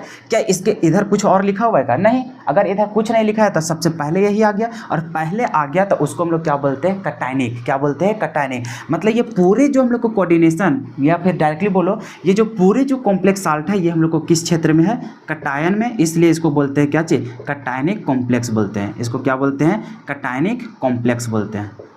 क्लियर है। उसी प्रकार से यहाँ पे देखो सर इसका लेफ्ट में भी कुछ नहीं लिखा है, राइट में भी नहीं लिखा हुआ है। इसके ऊपर अगर चार्ज की बात करेंगे तो चार्ज भी नहीं लिखा हुआ है, तो इसका मतलब ये हम लोग को कहाँ रहेगा, न्यूट्रल में रहेगा। कहाँ पे रहेगा, न्यूट्रल में। क्लियर है। एक और टेस्ट कर लेते हैं, जिसका भी गलत हुआ होगा ना घर आके चप्पल से मारेंगे, पहले मजाक नहीं बता रहे हैं। इतना टाइम से आप लोग को कटायनिक, अनायनिक और न्यूट्रल के बारे में बात कर रहे हैं, फिर भी अगर आप कंफ्यूज हुए होंगे या फिर आप गलत लिखे होंगे कमेंट में, तो पक्का आज मार खाएंगे आप। अच्छा, ऐसा अगर कुछ ले लिया जाए, मान के चलो यहाँ पे स्क्वायर ब्रैकेट है, इसका लेफ्ट राइट में कुछ नहीं लिखा और यहाँ पर अगर +2 लिखा है, उसी प्रकार से यहाँ पे कुछ नहीं लिखा हुआ राइट लेफ्ट में, लेकिन इसके ऊपर -3 लिखा हुआ है, ऐसा करके। अब बता तो ये किस प्रकार का, सबसे पहले बता कि क्या ये कोऑर्डिनेशन हम लोग को कंपाउंड होगा कि नहीं, मतलब कि हम लोग को कॉम्प्लेक्स साल्ट होगा कि नहीं? बिल्कुल होगा। कैसे? स्क्वायर ब्रैकेट दिख गया, अरे यहाँ पे कुछ लिख नहीं रहे हैं, इसका मतलब ये नहीं कि कुछ हो नहीं होगा। अभी सिर्फ स्ट्रक्चर्स की बात कर रहे हैं। मान चलो यहाँ पे कुछ लिखा होगा उसके अंदर, लेकिन यहाँ पे देख रहे हैं स्क्वायर ब्रैकेट के ऊपर क्या है, +2 है, इसके ऊपर क्या है, -3। अगर यहाँ पे चार्ज आ जाए, क्या इसमें भी हम लोग डिफाइन कर रहे थे कटायन अनायन? बिल्कुल कर रहे थे कि अगर यदि इसके ऊपर स्क्वायर ब्रैकेट के ऊपर क्या रहे, +2 +3 कुछ भी मतलब पॉजिटिव चार्ज रहे, तो उस समय भी इसको क्या बोलते हैं, कटायनिक बोलते हैं। क्या बोलते हैं? कटायनिक बोलते हैं। क्लियर है? उसी प्रकार से अगर यहाँ पे नेगेटिव चार्ज दिखा तो उस समय इसको क्या बोलेंगे, अनायनिक वर्ड। क्या बोलेंगे? अनायनिक। क्लियर है? तो अनायनिक को पहचानने का 2 तरीका, या तो फिर उसके ऊपर क्लियरली दिख जाए नेगेटिव चार्ज, या तो फिर उसको देखना है कि वो राइट साइड लिखा हुआ रहना चाहिए। उसी प्रकार अगर हम लोग को कटायनिक देखना है तो या तो फिर वो लेफ्ट साइड हो या फिर उसके ऊपर कैसा चार्ज हो, पॉजिटिव। और न्यूट्रल के लिए कोई दिक्कत नहीं है, उसके ऊपर 0 रहेगा। क्या रहेगा? 0 चार्ज। क्लियर है? तो अगर यदि हम लोग समझ चुके हैं अभी तक कि कौन किस टाइप का कोऑर्डिनेशन, मतलब कि हम लोग को कॉम्प्लेक्स साल्ट होता है, तो अब धीरे धीरे इसका टाइप्स भी खत्म हो गया। नोट्स में भी जाइएगा तो उसी प्रकार से लिखा हुआ है, जो PDF में हम जो भेजे हैं या फिर वहाँ पे जो भेज दिया गया है टेलीग्राम में, आप जाकर के वहाँ पे चेक कीजिएगा, तो पूरी ऐसा ही हम लोग को लिखा गया है। क्लियर है? उसके बाद हम लोग जानते हैं लिगेंड के बारे में। सबसे पहले देखो 2 चीज़ का बात कर रहे थे, जब उसका डिफाइन किए थे रिप्रेजेंटेशन, तो वहाँ पर क्या क्या आया। सबसे पहले देखें, एक था आयोनाइजेबल स्फीयर, एक था नॉन आयोनाइजेबल स्फीयर। तो हम लोग को जिक्र करना है नॉन आयोनाइजेबल स्फीयर के अंदर वाला। तो उसके अंदर भी जब देखें तो उसमें 2 चीज़ दिखाई, 3 चीज़ दिखाई दिया। कितना दिखाया? 3 चीज़। सबसे पहले हम लोग क्या देखें तो एक था हम लोग को मेटल, क्या था? मेटल। और एक था मेटल के अलावा कुछ भी रह सकता है वहाँ पे, तो मेटल वाला को बोल रहे थे सेंट्रल मेटल। उसके अलावा जितना भी था सभी को नाम दे दिए थे, क्या चाहिए? लिगेंड। क्या बोले थे? लिगेंड। अब सवाल रहा वो लिगेंड आखिर होता क्या है। उसके बाद और भी क्या था, एक कुछ नंबर वहाँ पे लिखा हुआ रहता था, वो नंबर को क्या बोला गया था? Coordination number. आखिर वो कोऑर्डिनेशन नंबर होता क्या है, इसके बारे में भी हम लोग जिक्र करेंगे। तो अभी सबसे पहले किसका जान रहे हैं? मेटल के अलावा जो भी चीज़ वहाँ पे भरा हुआ रहता था वो सभी क्या कहलाते थे? लिगेंड। तो आखिर ये लिगेंड होता क्या है, तो अब धीरे धीरे हम लोग समझना स्टार्ट कर रहे हैं लिगेंड के बारे में। किसके बारे में? लिगेंड के बारे में, जो कि सबसे महत्वपूर्ण है। इसके अलावा मतलब इसके बिना आगे गाड़ी हम लोग को चलेगा ही नहीं। जितना भी जवाब हम लोग को इस चैप्टर में देना है वो किसके बेसिस पे देना है? लिगेंड के बेसिस पे ही जवाब देना है। इसलिए यहाँ पे लिगेंड हम लोग को बहुत महत्वपूर्ण है। अब देखिए PDF जब आपके पास भेजा जाएगा, वहाँ पे जैसे जैसे हम यहाँ पे बता रहे हैं उसी प्रकार से आपको वहाँ पे लिखा गया है। आप जैसे नोट्स लिखेंगे तो आपको एक एक बात वहाँ पे समझ में आना स्टार्ट हो जाएगा। बस इतना ही करना है कि वीडियो को अच्छा से सुनते जाइएगा और जितना बोल रहे हैं उसको रिपीट करते जाइएगा। घर में तो अकेले देख रहे होंगे वीडियो, तो जब हम कुछ पूछते हैं ना ऑटोमेटिक, तो उसमें आप जवाब दिया कीजिए। क्लियर है? चलिए अब देखो, हम लोग को सबसे पहले कैसे हम लोग पहचानेंगे कि वो लिगेंड है, कैसे हम लोग पहचानेंगे कि वो लिगेंड है। अब लिगेंड भी 3 प्रकार का होता है। 3 प्रकार का क्या क्या होता है? तो एक होता है पॉजिटिव, एक होता है नेगेटिव, और एक होता है जिसमें हम लोग को लोन पेयर होता है। क्या होता है? Lone pair. और लोन पेयर वाला को क्या बोलते हैं हम लोग? क्या चीज़? न्यूट्रल। यहाँ पे हम लोग देखेंगे जो पॉजिटिव होता है उसको हम लोग क्या बोलते हैं? कटायनिक। क्या चीज़ बोलते हैं? कटायनिक। अब लिगेंड की बात करें तो क्या बोलेंगे उसको? कटायनिक लिगेंड बोलेंगे। क्या चीज़ बोलेंगे? Cationic ligand. जिसके ऊपर नेगेटिव रहेगा उसको हम लोग क्या बोलेंगे? अनायनिक लिगेंड बोलेंगे। क्या चीज़ बोलेंगे? Anionic ligand. और जिसके ऊपर कोई भी चार्ज ना हो लेकिन वहाँ पे क्या हो? लोन पेयर हो, तो उसको हम लोग क्या बोलते हैं? न्यूट्रल बोलते हैं। क्या चीज़ बोलते हैं? न्यूट्रल लिगेंड बोलते हैं। क्लियर है? अब हम लोग यहाँ पे देखते हैं, सबसे पहले लिगेंड को डिफाइन करते हैं कि आखिर वो लिगेंड होता क्या है। तो लिगेंड को वहाँ पे समझाने के लिए 3 पॉइंट का ध्यान देना बहुत ज़रूरी है। सबसे पहले हम लोग को क्या देना है? सो देखो, कुछ भी चीज़ हम लोग को देखेंगे, क्या चीज़ देखेंगे? यहाँ पे मान के चलो कुछ भी लिखा गया है, इसके ऊपर देखना है कि क्या इसके ऊपर कहीं नेगेटिव चार्ज दिखा, या तो फिर इसके पास कहीं लोन पेयर दिखा क्या। अगर जिसके पास पॉजिटिव चार्ज भी दिखेगा उसके पास भी कहीं ना कहीं लोन पेयर हमें दिखाई देगा। और कहीं ना कहीं अगर आपको पहले से अगर केमिकल बॉन्डिंग का कुछ नॉलेज होगा, या तभी हम ऑर्गेनिक केमिस्ट्री में भी कुछ हद तक बताए थे कि जो लोन पेयर होता है ये एक प्रकार से एक नेगेटिव के जैसा ही बिहेव करता है, लेकिन ये नेगेटिव पूरी है नहीं, लेकिन उसके जैसा बिहेव करता है। इसका कहने का मतलब नेगेटिव किसके ऊपर अटैक करता है? पॉजिटिव के ऊपर। और ये लोन पेयर भी किसके ऊपर अटैक करता है? पॉजिटिव के ऊपर। बताए थे कि जो नेगेटिव होता है या फिर लोन पेयर होता है उन लोग क्या होते हैं? इलेक्ट्रॉन रिच होते हैं, अमीर होते हैं। अब अमीर होते हैं तो इन लोग का कैपेसिटी है कि अपना इलेक्ट्रॉन दूसरे को शेयर कर सके। क्या कर सकते हैं? अपना इलेक्ट्रॉन किसी को डोनेट कर सकते हैं या फिर किसी को साझा कर सकते हैं। तो अगर जो इसके पास भी इलेक्ट्रॉन हो या तो फिर हम लोग को क्या हो? Negative charge. नेगेटिव चार्ज का मतलब भी क्या होता है? उसमें लोन पेयर के जैसा ही वहाँ पे 2 इलेक्ट्रॉन प्रेजेंट होते हैं। तो इसका मतलब जिसके ऊपर नेगेटिव चार्ज साफ साफ दिख जाए या तो फिर उसके पास लोन पेयर दिखाई दे तो वो सभी क्या कहलाते हैं? लिगेंड। अब इन लोग करता क्या है? क्यों इसको लिगेंड बोला गया या फिर किसको लिगेंड बोलेगा? जो अपना इलेक्ट्रॉन सेंट्रल मेटल को डोनेट कर सके। क्या चीज बोलेंगे? जो अपना लोन पेयर या तो फिर जो अपना नेगेटिव चार्ज को सेंट्रल मेटल को डोनेट कर सके, वो सभी लिगेंड क्या कहलाते हैं? मतलब वो सभी जो भी मॉलिक्यूल रहेगा या फिर जो भी वहाँ पे स्पीसीज रहेगा वो सभी स्पीसीज को क्या कहेंगे हम लोग? उसको बोलेंगे हम लोग लिगेंड। किस नाम से जाना जाएगा? लिगेंड। क्लियर है? तो सबसे पहले लिगेंड को जो डिफाइन किया गया है वह स्पीसीज या फिर वह सब मतलब कुछ भी मान के चलो ना, कुछ भी कंपोनेंट बोलो या फिर स्पीसीज बोलो, तो वैसा स्पीसीज जो क्या करे? अपना लोन पेयर किसी दूसरे किसको? तो जो सेंट्रल मेटल एटम को अपना लोन पेयर डोनेट कर सके, तो वैसे ही स्पीसीज को हम लोग क्या बोलते हैं? लिगेंड बोलते हैं। फिर से क्लियर कर लो यहाँ पे। सबसे पहले लिगेंड को हम लोग डिफाइन करना स्टार्ट किए। लिगेंड को पहचानेंगे कैसे? तो उसके पास लोन पेयर होगा या तो फिर उसके ऊपर क्या रहेगा? नेगेटिव रहेगा। क्लियर है? तो नेगेटिव चार्ज रहेगा तो वो अपना नेगेटिव चार्ज देता है, या तो फिर जिसके पास लोन पेयर होता है उसके पास लोन पेयर। अच्छा, बहुत लोग के दिमाग में चल रहा होगा सर ये पॉजिटिव वाला नहीं समझ में आ रहा है। अरे भाई, तो पॉजिटिव जो रहेगा ना तो उसके ऊपर पॉजिटिव चार्ज भले आ जाएगा, लेकिन उसके साथ साथ वहाँ पे देखेंगे तो लोन पेयर भी मौजूद रहेगा। तो पॉजिटिव वहाँ पे कोई खेला नहीं करेगा, खेला फिर कौन करेगा? Lone pair. तो इसको डायरेक्टली समझ लो कि जो लिगेंड होता है उसके पास एक नेगेटिव चार्ज रहेगा या तो फिर उसके पास क्या रहेगा? लोन पेयर रहेगा। तो यही दोनों कारनामा करता है। क्लियर है? भले पॉजिटिव चार्ज है फिर भी वहाँ पे मौजूद कौन होता है? लोन पेयर मौजूद होता है। एग्जाम्पल बताएंगे तो वहाँ पे समझ में आ जाएगा। सर अब फिर से बताइए, अभी हम लोग बात कर रहे थे लिगेंड के बारे में। लिगेंड को डिफाइन कैसे किए? कि वह स्पीसीज या फिर वह कंपोनेंट जो अपना लोन पेयर किसी सेंट्रल मेटल एटम को डोनेट कर सके, तो वैसे लिगेंड को, या फिर सेंट्रल मेटल नहीं भी बोलोगे फिर भी समझ में आ जाएगा, लेकिन इस चैप्टर में हम लोग सेंट्रल मेटल को इंक्लूड करेंगे। सिंपल ऐसे बोल सकते हो कि वैसा कंपोनेंट जो अपना लोन पेयर किसी दूसरे को डोनेट कर सके, तो वैसे ही स्पीसीज को क्या बोलते हैं? लिगेंड बोलते हैं। अब यहाँ पे सिर्फ लोन पेयर को बोल रहे हैं तो आपको समझना पड़ेगा कि जो नेगेटिव होता है वो भी एक लोन पेयर के जैसा ही बिहेव करता है, क्योंकि वहाँ पर भी कौन मौजूद होता है? इलेक्ट्रॉन ही रहते हैं। क्लियर है ना? इसलिए डायरेक्टली हम लोग लोन पेयर को ही यहाँ पे बोल रहे हैं कि वैसा कंपोनेंट या फिर वैसा स्पीसीज जो अपना लोन पेयर किसी दूसरे को डोनेट कर सके, तो वैसे ही कंपोनेंट को या फिर वैसे ही स्पीसीज को क्या कहा जाता है? लिगेंड कहा जाता है। क्लियर है? और ये किसको डोनेट कर रहे थे? इस चैप्टर में हम लोग को सिर्फ और सिर्फ किसको डोनेट करेगा? मेटल को करेगा। किसको करेगा? मेटल को। इसलिए यहाँ पे उसका स्पेशल नाम दिया गया, क्या चाहिए? लिगेंड बोला गया। क्या चाहिए बोला गया? लिगेंड। क्लियर है? और यहाँ पे एक चीज़ और ध्यान देना है कि जब इन लोग शेयर करता है तो शेयर करने के बाद क्या बनाता है? कोऑर्डिनेट बॉन्ड बनाता है। क्या चीज़ बनाता है? Coordinate bond. तो कोऑर्डिनेट बॉन्ड बनाता है और इन लोग क्या करता है? अपना लोन पेयर को डोनेट करता है। और वैसे भी आप केमिकल बॉन्डिंग पढ़े होंगे तो वहाँ पर देखेंगे 3 चीज़ का बॉन्ड। एक तो हम लोग को इलेक्ट्रॉन 100% मतलब अपना ट्रांसफ़र ही कर देता था किसी दूसरे के पास, तो उससे बनता था आयनिक बॉन्ड। क्या बनता था? Ionic bond. उसी प्रकार से एक में क्या होता था? एक इलेक्ट्रॉन ये दे रहा है, एक इलेक्ट्रॉन ये दे रहा है, दोनों जब साझा करता था उस समय कोवैलेंट बॉन्ड बनता था।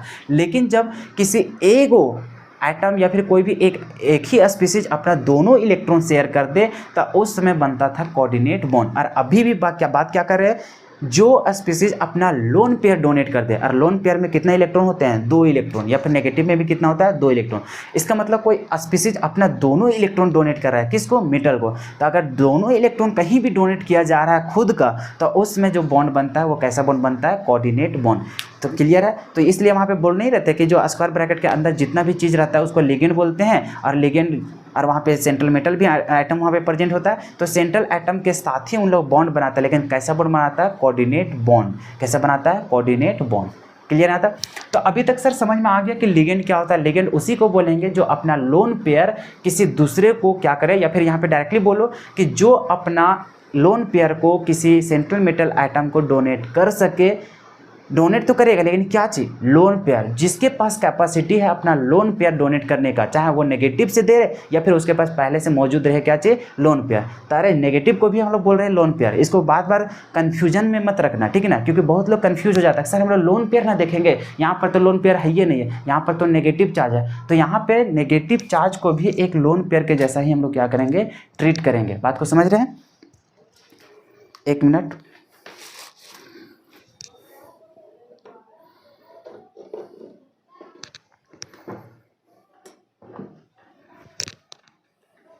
चलिए, तो सर हम लोग समझ गए कि सर हम लोग को क्या होगा? लिगेंड। सो क्लियर है।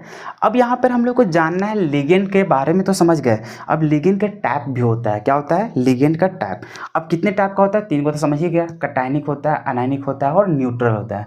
न्यूट्रल जिसके ऊपर हम लोग डायरेक्टली देखेंगे कोई भी चार्ज ना नजर आवे, और जिसके ऊपर नेगेटिव चार्ज पहले से दिख रहा है साफ साफ, उसको बोलेंगे अनायनिक लिगेंड, और जिसके पास पॉजिटिव चार्ज दिख रहा है उसको क्या बोलेंगे? कैटायनिक लिगेंड बोलेंगे।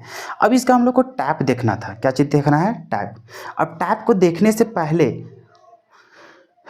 अच्छा एक चीज़ और बता देते हैं। सेंट्रल मेटल को कैसे डिफाइन करेंगे? तो स्क्वायर ब्रैकेट का वह स्पीसीज जो क्या करेगा?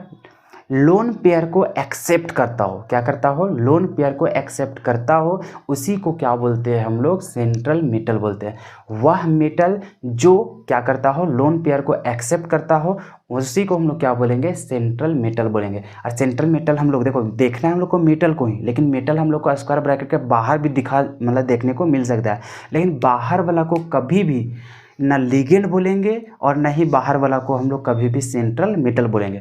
अगर मेटल भी है या फिर कोई हम लोग को लोन पेयर देने वाला भी बाहर है, तो उसको ना लिगेंड बोलेंगे ना ही उसको सेंट्रल मेटल बोलेंगे। लिगेंड या फिर सेंट्रल मेटल उसी समय डिफाइन होगा जब उन लोग स्क्वायर ब्रैकेट के अंदर मौजूद हो। अगर स्क्वायर ब्रैकेट के अंदर मेटल है तो उसको बोलेंगे सेंट्रल मेटल। अगर स्क्वायर ब्रैकेट के अंदर कोई लोन पेयर देने वाला चीज़ है तो उसको बोलेंगे लिगेंड। क्लियर है यहाँ तक? चलो, और नहीं तो ये चीज़ डिफाइन करना बहुत ज़रूरी था, और नहीं तो तुम लोग कन्फ्यूजन करते रहोगे। जैसे मान के चलो ऐसा कभी इस प्रकार का एग्जाम्पल दिया हुआ है, बाहर में लिखा हुआ इस प्रकार से NH3, हालांकि खैर यहाँ पे वो नहीं रहेगा, फिर भी यहाँ पे मान के चलो Cl है। क्या चीज़ है? Cl। तो जैसे यहाँ पे Cl देखोगे बोलोगे सर इसके ऊपर तो नेगेटिव चार्ज है, तो नेगेटिव चार्ज होता है सर, तो इसका मतलब ये भी अपना लोन पेयर दे सकता है, इसका मतलब इसको हम लोग क्या बोलेंगे? लिगेंड। गलत हो जाएगा। बाहर कितना भी चीज़ रहे, चाहे वो उसके पास नेगेटिव चार्ज हो, चाहे उसके पास लोन पेयर हो, फिर भी वो लिगेंड कभी भी कहलाएंगे नहीं। लेकिन यही Cl अगर गलती से हम लोग को यहाँ पे लिखा हुआ रहे तो हाँ, इस समय बोलेंगे कि इसके ऊपर कितना चार्ज होता है? -1, और -1 चार्ज होता है तो ये अपना लोन पेयर को डोनेट करेगा।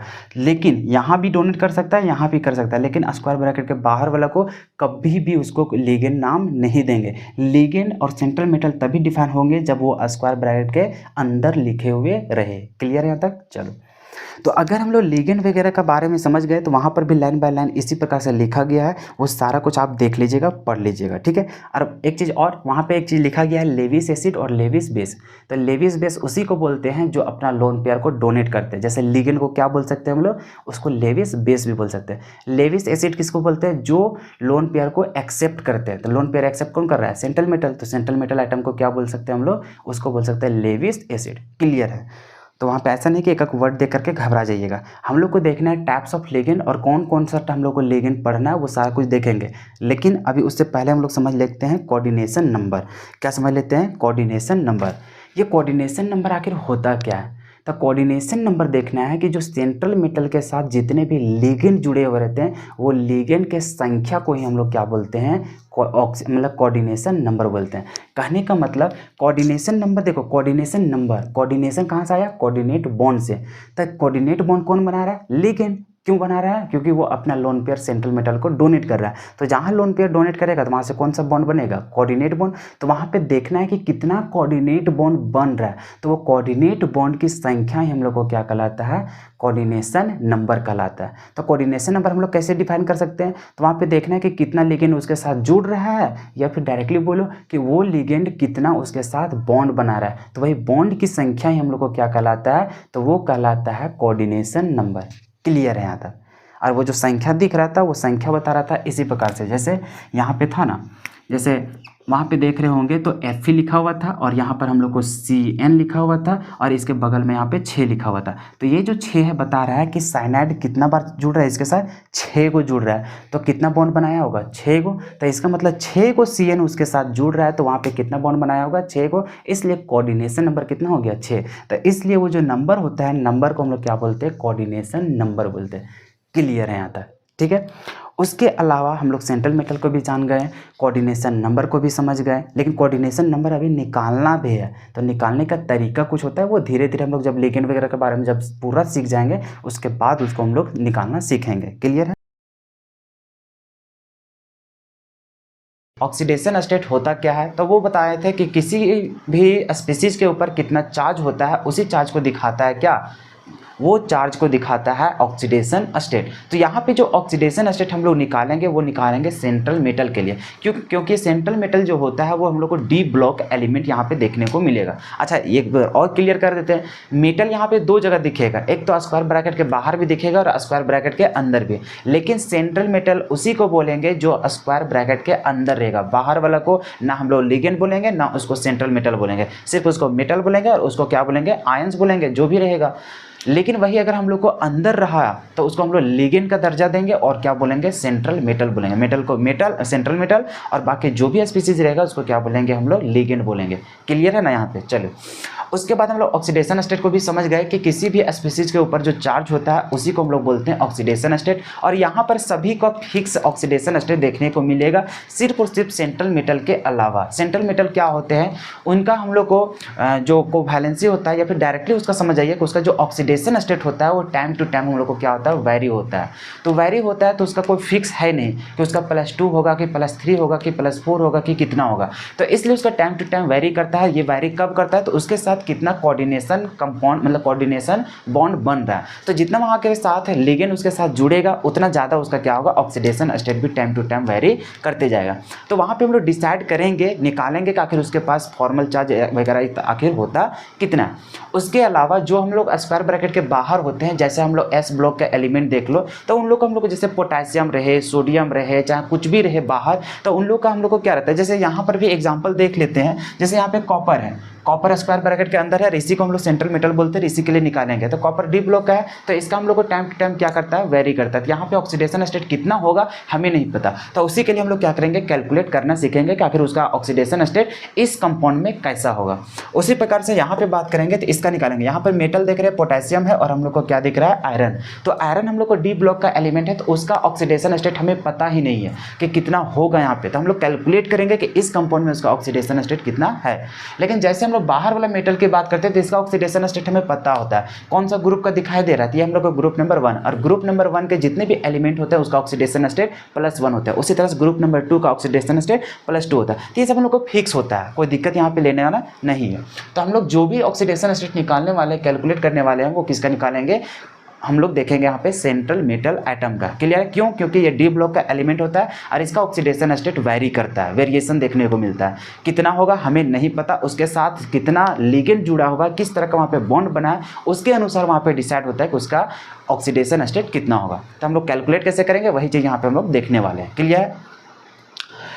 बाकी हम लोग बस यही सब हम लोग बेसिक टर्म्स को देखे थे। बाकी कोऑर्डिनेशन नंबर आखिर होता क्या है? तो कोऑर्डिनेशन नंबर एक नंबर है जो हम लोग को बताता है कि सेंट्रल मेटल एटम के साथ कितना कोऑर्डिनेट बॉन्ड बनाया गया। तो वो कोऑर्डिनेट बॉन्ड की संख्या को ही काउंट करता है कौन? Coordination number. क्लियर है? या तो फिर इसको ऐसे भी बोल सकते हैं कि कितना लिगेंड उसके साथ जुड़ा हुआ है। बस क्लियर है? यही हम लोग को होता था क्या चाहिए, कोऑर्डिनेशन नंबर। यह हालांकि कोऑर्डिनेशन नंबर को निकालने का तरीका हम लोग आगे चल करके देखेंगे विस्तार से, जब हम लोग लिगेंड वगैरह का पूरा चर्चा कर लेंगे तब। अभी फिलहाल हम लोग देख रहे हैं ऑक्सीडेशन स्टेट की ऑक्सीडेशन स्टेट आखिर निकाला कैसे जाता है। जैसे आप बचपन से पढ़ते आ रहे हैं ऑक्सीडेशन स्टेट निकालना, उसी प्रकार से अभी भी हम लोग निकालेंगे ऑक्सीडेशन स्टेट। लेकिन अभी होगा क्या, जैसे कि लिगेंड वगैरह जो यूज हो रहे हैं उसके ऊपर कितना चार्ज होता है, वो सारा कुछ हो सकता है कि आपको नॉलेज नहीं होगा। जैसे कि एक बार ट्राई कर लेते हैं। जैसे कि मान के चलिए ये कंपाउंड का हम लोग निकालने जा रहे हैं क्या चीज, ऑक्सीडेशन स्टेट। क्या चीज निकालने जा रहे हैं, ऑक्सीडेशन स्टेट। और किसका, अगर कभी क्वेश्चन में सिर्फ बोल दे ऑक्सीडेशन स्टेट कैलकुलेट करें तो आप हमेशा किसका निकालेंगे, सेंट्रल एटम का ही।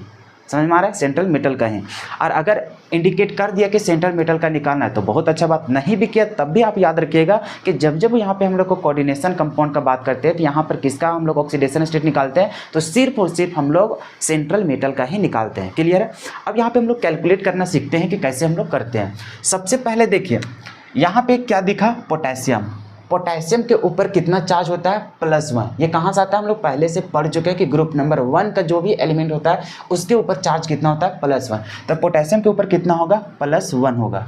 अब यहाँ पे +1 है पोटेशियम का, एक पोटेशियम का होता है। बताइए यहाँ पे कितना पोटेशियम लिखा हुआ है, 4 गो, मतलब 4 से क्या करेंगे, मल्टीप्लाई करेंगे। तो यहाँ पे मल्टीप्लाई कर देंगे 4 से, उसके बाद प्लस करेंगे। सभी का हम लोग क्या निकालते हैं, इक्वल्स करके निकालेंगे। और इसका जो इसके बराबर देखेंगे वो हम लोग x मान लेंगे। अभी बता इसके बाद किसका ले रहे हैं, Fe का निकालेंगे। और Fe का कितना होता है हमें नहीं पता, उसी का तो निकालना है। और जिसका निकालना होता है उसके लिए मान लेते हैं x। क्या मान लेते हैं, x। तो अभी मान लेंगे x, फिर प्लस ये है हम लोग को CN होता है साइनाइड और साइनाइड। अब इसके ऊपर चार्ज कितना होता है यही सब आपको नहीं पता होगा, आगे चल के एक लिस्ट अभी बता देंगे जिससे पता चल जाएगा किसके ऊपर कितना चार्ज होता है। वो थोड़ा सा रिमेंबर करने वाला चीज़ है। तो हम लोग जानते हैं कि जो यहाँ पे CN होता है इसके ऊपर -1 चार्ज होता है। तो बताइए जितना भी उसके पास चार्ज दिख रहा है वही उसका क्या होता है, ऑक्सीडेशन नंबर। तो इसका मतलब CN के ऊपर कितना चार्ज होता है, -1। तो यहाँ पे बोलेंगे कि उसका कितना होगा, ऑक्सीडेशन स्टेट -1। और कितना है CN, 6 गो, तो कितने से मल्टीप्लाई करेंगे, 6 से।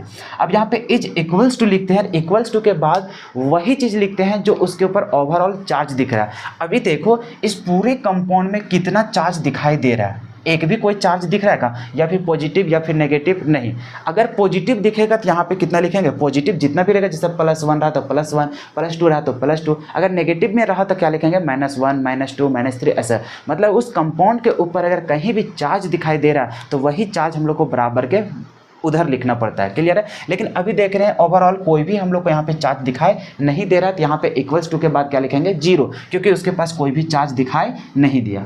अब हम लोग को जो वैल्यू निकालना है वो किसका निकालना है, x का। अब x का कैसे निकालेंगे, तो 9th 10th में आप समीकरण को खेल चुके हैं, वैसा ही हम लोग लेफ्ट साइड वाला राइट साइड भेज देंगे और निकाल लेंगे। जैसे कि +1 × 4 कितना हो जाएगा, 4 हो जाएगा, प्लस x हो जाएगा प्लस, अब यहाँ पे -1 × 6 कितना हो जाएगा, -6 हो जाएगा, =0। यहाँ पे x बराबर निकालेंगे, देखो 4 - 6 कितना हो जाएगा, -2, और उधर जाएगा बराबर के उधर तो क्या हो जाएगा, +2। तो इसका मतलब समझ गए कि अभी जो Fe के ऊपर जो ऑक्सीडेशन स्टेट होगा वो कितना होगा, +2 होगा। कितना होगा, +2। बस कैलकुलेट कर लिए। उसी प्रकार से यहाँ पे निकालेंगे। यहाँ पे ये देखिए कुछ कुछ चीज़ों का आपको जानना पड़ेगा। जैसे अभी बता रहे हैं कि लिगेंड के ऊपर कितना चार्ज होता है, ये आपको नॉलेज नहीं होगा। हो सकता है बहुत सारे स्टूडेंट पता होगा कि इसके ऊपर कितना कितना चार्ज होता है, लेकिन मैक्सिमम बच्चे को पता नहीं होता है कि किसके ऊपर कितना चार्ज होता है। लेकिन आपको टेंशन नहीं लेना है, हम है ना अभी एक लिस्ट बताएंगे, उससे आप सभी चीज़ को समझ पाएंगे कि किसके ऊपर कितना चार्ज होता है। घबराने की बात नहीं है, ठीक है। मेरे रहते केमिस्ट्री में आपको टेंशन लेने की ज़रूरत एकदम नहीं है। अब यहाँ पे देखिए, अभी सबसे पहले किसका निकालना है, सेंट्रल मेटल का। अब बताइए सेंट्रल मेटल कौन होता है, स्क्वायर ब्रैकेट के अंदर होता है। स्क्वायर ब्रैकेट के अंदर जो मेटल होता है उसी को क्या बोलते हैं, सेंट्रल मेटल। तो अभी इसी को निकालेंगे। क्या कॉपर का ऑक्सीडेशन स्टेट हमें पता है अभी क्या इस कंपाउंड में, नहीं। तो इसके लिए हम लोग क्या ले लेंगे, x प्लस यहाँ पे देख रहे हैं NH3 होता है अमोनिया, और अमोनिया के ऊपर कैसा चार्ज होता है अब ये पता नहीं होगा। अमोनिया के ऊपर कोई भी चार्ज नहीं होता, ये क्या होता है, न्यूट्रल। और न्यूट्रल होता है तो उसके ऊपर कैसा चार्ज हो गया, 0। तो यही सब। अब किसके ऊपर कितना चार्ज होता है यही आपको नहीं पता होगा, डोंट वरी, अभी हम आप लोग को बताने वाले हैं, ठीक है। तो अभी फिलहाल समझ लीजिए कि जैसे कि हम लोग को CN लिए तो CN के ऊपर कितना चार्ज होता है, माइनस। वही जैसा जब NH3 देते हैं तो यहाँ पे लोन पेयर होता है, यहाँ पे नेगेटिव चार्ज नहीं है, और यहाँ पे डायरेक्ट हम लोग चार्ज को काउंट करते हैं। तो यहाँ पे कोई भी चार्ज दिखाई नहीं दिया, तो ये कैसा होता है, इसका ऑक्सीडेशन स्टेट 0। तो अमोनिया के ऊपर कितना होता है, 0। अब एक अमोनिया का 0 तो 4 को का कितना होगा, तो 4 से मल्टीप्लाई कर दीजिए, आराम से निकल जाएगा। अब यहाँ पे प्लस इधर क्या है SO4, SO4 को बोलते हैं सल्फेट, और सल्फेट के ऊपर जो चार्ज होता है वो होता है -2। जब भी SO4 को देखेंगे आप, SO4 इसके ऊपर होता है 2-, कितना चार्ज दिखा -2, तो उसके ऊपर चार्ज भी कितना होगा -2, मतलब उसका जो ऑक्सीडेशन स्टेट होता है वो कितना होता है -2। अब एक ही को SO4 था, क्लियर है यहाँ तक।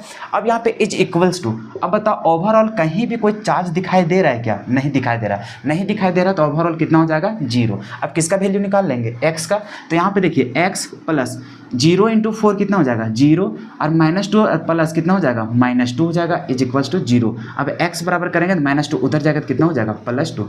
इसका मतलब हम लोग देखें कि कॉपर के ऊपर अभी कितना चार्ज होगा +2 होगा। क्लियर है? क्या ऑक्सीडेशन स्टेट निकालना आसान है? बिल्कुल है। बस अभी आपको थोड़ा सा दिक्कत हो सकता है किसके ऊपर कितना चार्ज होता है, यही आपको थोड़ा सा समझने में प्रॉब्लम हो रहा होगा। कोई बात नहीं, अभी सीख जाइएगा। यहाँ पर देखिए, यहाँ पर सबसे पहले देखेंगे, अच्छा ये इसको कोबाल्ट मत समझिएगा, कोबाल्ट को लिखते हैं C और स्मॉल लेटर में O रहता है, और जब C और O रहेगा तो इसको बोलते हैं कार्बन मोनोऑक्साइड बोलते हैं। क्या बोलते हैं? Carbon monoxide. तो इसके लिए अलग चीज़ लिखते हैं, ठीक है।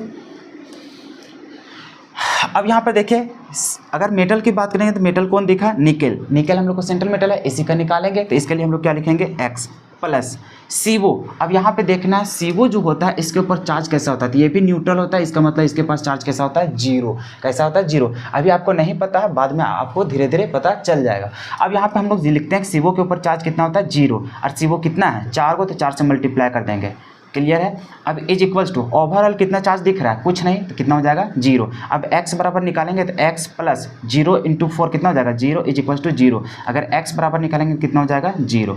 इसका मतलब इस वाला मॉलिक्यूल में, इस वाला जो कंपाउंड है इसमें अगर निकल की बात करते हैं चार्ज, तो कितना हो जाएगा 0। तो इसी प्रकार से हम लोग क्या किया करते हैं, ऑक्सीडेशन स्टेट को कैलकुलेट करना सीखते हैं। तो इस प्रकार से बहुत सारे एग्जाम्पल आपके सामने लाएंगे जिसमें कटायन होगा, अनायनिक वाला पार्ट रहेगा, न्यूट्रल रहेगा। तो इसी प्रकार से हम लोग कई एग्जाम्पल को लेकर के सीखने वाले हैं। अभी सिर्फ जानना चाह रहे थे कि ऑक्सीडेशन स्टेट आखिर होता क्या। ऑक्सीडेशन स्टेट किसी भी स्पीसीज के ऊपर कितना चार्ज होता है वही चार्ज को बताता है। कौन? Oxidation state. वो कैसे निकालते हैं, तो हर एक एलिमेंट के लिए लगभग फिक्स ही होता है, लेकिन जब हम लोग डी ब्लॉक की सब का बात करते हैं तो उसमें क्या होता है, टाइम टू टाइम वेरी करता है, उसका ऑक्सीडेशन स्टेट फिक्स नहीं होता है, वो वेरिएशन शो करते रहता है। तो वो हम लोग देखते हैं किसी भी कंपाउंड को देख करके उसके साथ कितना लिगेंड जुड़ा हुआ है, उसी के प्रकार मतलब उसी के अनुसार हम लोग क्या करते हैं, कैलकुलेट करते हैं कि उसका ऑक्सीडेशन स्टेट वहाँ पे उस कंपाउंड में कितना होगा।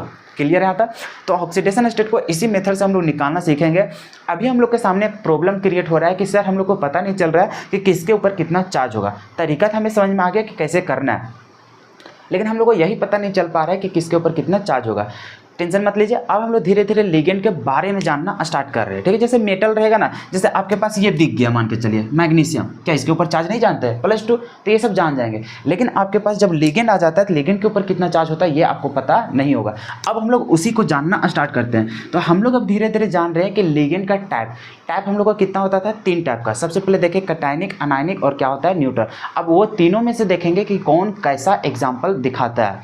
बहुत सारे एग्जाम्पल होंगे, कटायनिक में भी, अनायनिक में भी और न्यूट्रल में भी। तो सभी के बारे में हम लोग एक एक करके क्या करेंगे, पढ़ेंगे।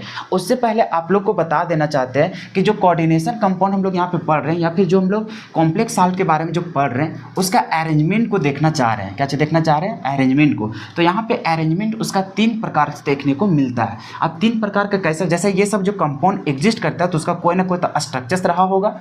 जैसे मान के चलिए हम लोग लेते हैं H2SO4। क्या लेते हैं हम लोग? H2SO4। इसका जब स्ट्रक्चर्स की बात करते हैं तो हम लोग कुछ इस प्रकार से बनाते हैं ना जी, इस प्रकार से। तो हर एक चीज़ का, जैसे मान के चलिए हम लोग ले लेते हैं कुछ भी, जैसे CH4 ले लेते हैं, तो इसका भी कुछ स्ट्रक्चर्स होता है। उसी तरह से PCl3 ले लो, PCl5, अरे कई एग्जाम्पल। तो सभी का एक क्या होता है, हम लोग को स्ट्रक्चर्स होता है। उसी प्रकार से हम लोग जब पढ़ रहे हैं कॉम्प्लेक्स साल्ट का, तो उसका भी कोई ना कोई तो स्ट्रक्चर्स रहा होगा। तो उसका जो स्ट्रक्चर्स होता है वो हम लोग 3 तरह का स्ट्रक्चर्स को हम लोग पढ़ने वाले हैं। अब किस प्रकार से, तो सबसे पहला जो हम लोग को होता है वो हम लोग को क्या होता है, तो वो हम लोग को होता है स्क्वायर प्लेनर। क्या होता है? स्क्वायर प्लेनर हम लोग देखेंगे। क्लियर है? उसके बाद जो हम लोग सेकंड देखेंगे वो हम लोग देखेंगे टेट्राहेड्रल। क्या देखेंगे? टेट्राहेड्रल। उसके बाद थर्ड जो हम लोग देखते हैं वो हम लोग देखते हैं ऑक्टाहेड्रल। क्लियर है।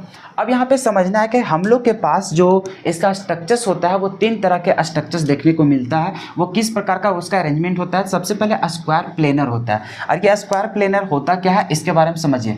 इसमें भी जो हम लोग को लिगेंड रहेगा वो 4 गो लिगेंड जुड़ा हुआ रहेगा। इसमें भी बात करेंगे तो इसमें भी 4 गो लिगेंड रहेगा। और ऑक्टाहेड्रल में कितना लिगेंड होता है, 6 गो। अब यहाँ पे इन लोग का बॉन्ड किस प्रकार से होता है उसी को पता करना है, ठीक है। स्क्वायर प्लेनर होता क्या है, तो स्क्वायर प्लेनर एक स्क्वायर के जैसा ही हम लोग को दिखाई देता है, क्लियर है, इसी प्रकार से। अब इसका कितना कॉर्नर है, 4 गो। कितना कॉर्नर है, 4 गो। तो चारों में से हम लोग को क्या रहता है, लिगेंड रहता है। कौन रहता है, लिगेंड। और बीच में हम लोग को आ जाता है मेटल। कौन आ जाता है, मेटल। अब इसी से सभी को क्या करता है, कोऑर्डिनेट बॉन्ड बनाता है। कौन करता है, कोऑर्डिनेट बॉन्ड। यहाँ पे कौन मौजूद होते हैं, लिगेंड। यहाँ पर कौन होता है, लिगेंड। यहाँ पर भी कौन रहता है, लिगेंड। यहाँ पर भी क्या होता है, लिगेंड। लिगेंड को अभी एल से दिखा रहे हैं और मेटल को क्या से दिखा रहे हैं, एम से, क्लियर है।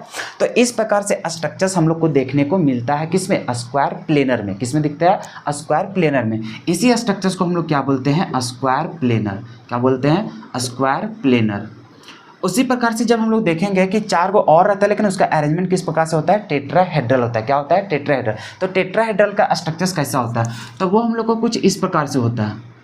इधर लिगेंड रहेगा, यहाँ पे हम लोग को मेटल रहेगा, इधर भी हम लोग को लिगेंड, इधर भी लिगेंड और इधर भी हम लोग को क्या रहेगा, लिगेंड। और इन लोग हम लोग को सेंट्रल मेटल को इलेक्ट्रॉन डोनेट करता है, इसलिए इन लोग का जो बॉन्ड रहता है, आपको पता होगा कि कोऑर्डिनेट बॉन्ड जब भी बनाता है तो वो एरो दे करके बनाता है। किस तरह से बनाते हैं, एरो दे करके। अरे एरो उधर ही बनता है जिधर इलेक्ट्रॉन डोनेट किया जा रहा है। कहने का मतलब लिगेंड क्या करता है, अपना इलेक्ट्रॉन को डोनेट करता है, लोन पेयर को डोनेट करता है। किसको, मेटल को। तो किधर से किधर आ रहा है, मेटल की तरफ आ रहा है, इसलिए एरो को भी किधर दिखाना पड़ता है, मेटल की तरफ, क्लियर है। उम्मीद है ये सब केमिकल बॉडी में हल्का फुल्का तो आपको नॉलेज होगा ही होगा।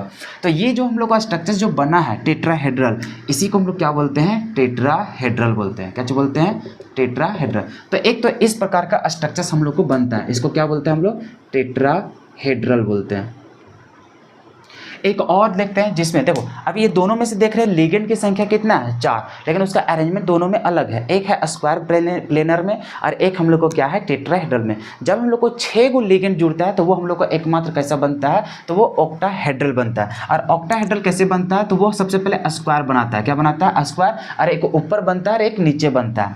कहने का मतलब जैसे यहाँ पे हम लोग को मेटल आ गया, कौन आ गया, मेटल। इसका एक ऊपर बनता है लिगेंड, एक हम लोग को नीचे से लिगेंड जुड़ा हुआ रहता है, एक इधर से लिगेंड जुड़ा हुआ रहता है और एक इधर से लिगेंड जुड़ा हुआ रहता है। एक उसी प्रकार से इधर से लिगेंड रहेगा और एक इधर से लिगेंड रहेगा। अब जब इन लोग को मिलाते हैं तो ये हम लोग को क्या बनता है, ऑक्टाहेड्रल बनता है। क्या बनता है, ऑक्टाहेड्रल। यहाँ पे हम लोग को स्क्वायर दिख रहा है, एक ऊपर से है और एक कहाँ है, हम लोग को नीचे है। तो इस प्रकार का स्ट्रक्चर्स को हम लोग क्या बोलते हैं, ऑक्टाहेड्रल बोलते हैं। क्या बोलते हैं, ऑक्टाहेड्रल। तो हम लोग को देखो इसमें कितना संख्या है, 6 गो। 1 2 3 4 5 6 गो लिगेंड, इसमें 4 गो, इसमें भी 4 गो। तो 4 वाला 2 प्रकार से दिखाता है, एक टेट्राहेड्रल और एक क्या दिखाता है, स्क्वायर प्लेनर। और 6 वाला क्या दिखाता है, हम लोग को ऑक्टाहेड्रल दिखाता है। अब इन लोग का बहुत सारा विस्तार में हम लोग को पढ़ना था, लेकिन अभी उतना गहराई में हम लोग उतरेंगे नहीं। क्यों, क्योंकि ये हम लोग के लिए सफिशिएंट नहीं, इंपॉर्टेंट नहीं है। और अगर इसमें कदम रखा जाए तो इसके लिए बहुत लंबा लंबा लेक्चर्स हमें देना पड़ेगा। तभी इसका और भी टैप नहीं देखेंगे या फिर ये भी नहीं देखेंगे कि कौन सा मॉलिक्यूल, मतलब कौन सा कंपाउंड किस तरह का स्ट्रक्चर शो करेगा। इसका जब हम लोग को समय बच जाएगा, सारा कुछ हम लोग प्रिपरेशन कर लेंगे, तो हो सकता है कुछ एक्स्ट्रा बताने के लिए इसको हम थोड़ा सा विस्तार से बता सकते हैं। लेकिन अभी इसका बताना सही टाइम नहीं है, क्योंकि हमें जानना कुछ और है। अगर इसमें कदम रखेंगे तो ये हम लोग को बेनिफिशियल भी नहीं है। हाँ, नॉलेज के लिए और आगे हायर स्टडीज़ के लिए ज़रूरी है और कम्पिटिटिव एग्जाम के लिए भी बहुत ज़रूरी है। लेकिन अभी जैक बोर्ड के लिए उतना इंपॉर्टेंट नहीं है, तो हम लोग उसमें क्यों कदम रखें। जो हम लोग को ज़रूरत है उसमें हम लोग कदम रखते हैं, ठीक है।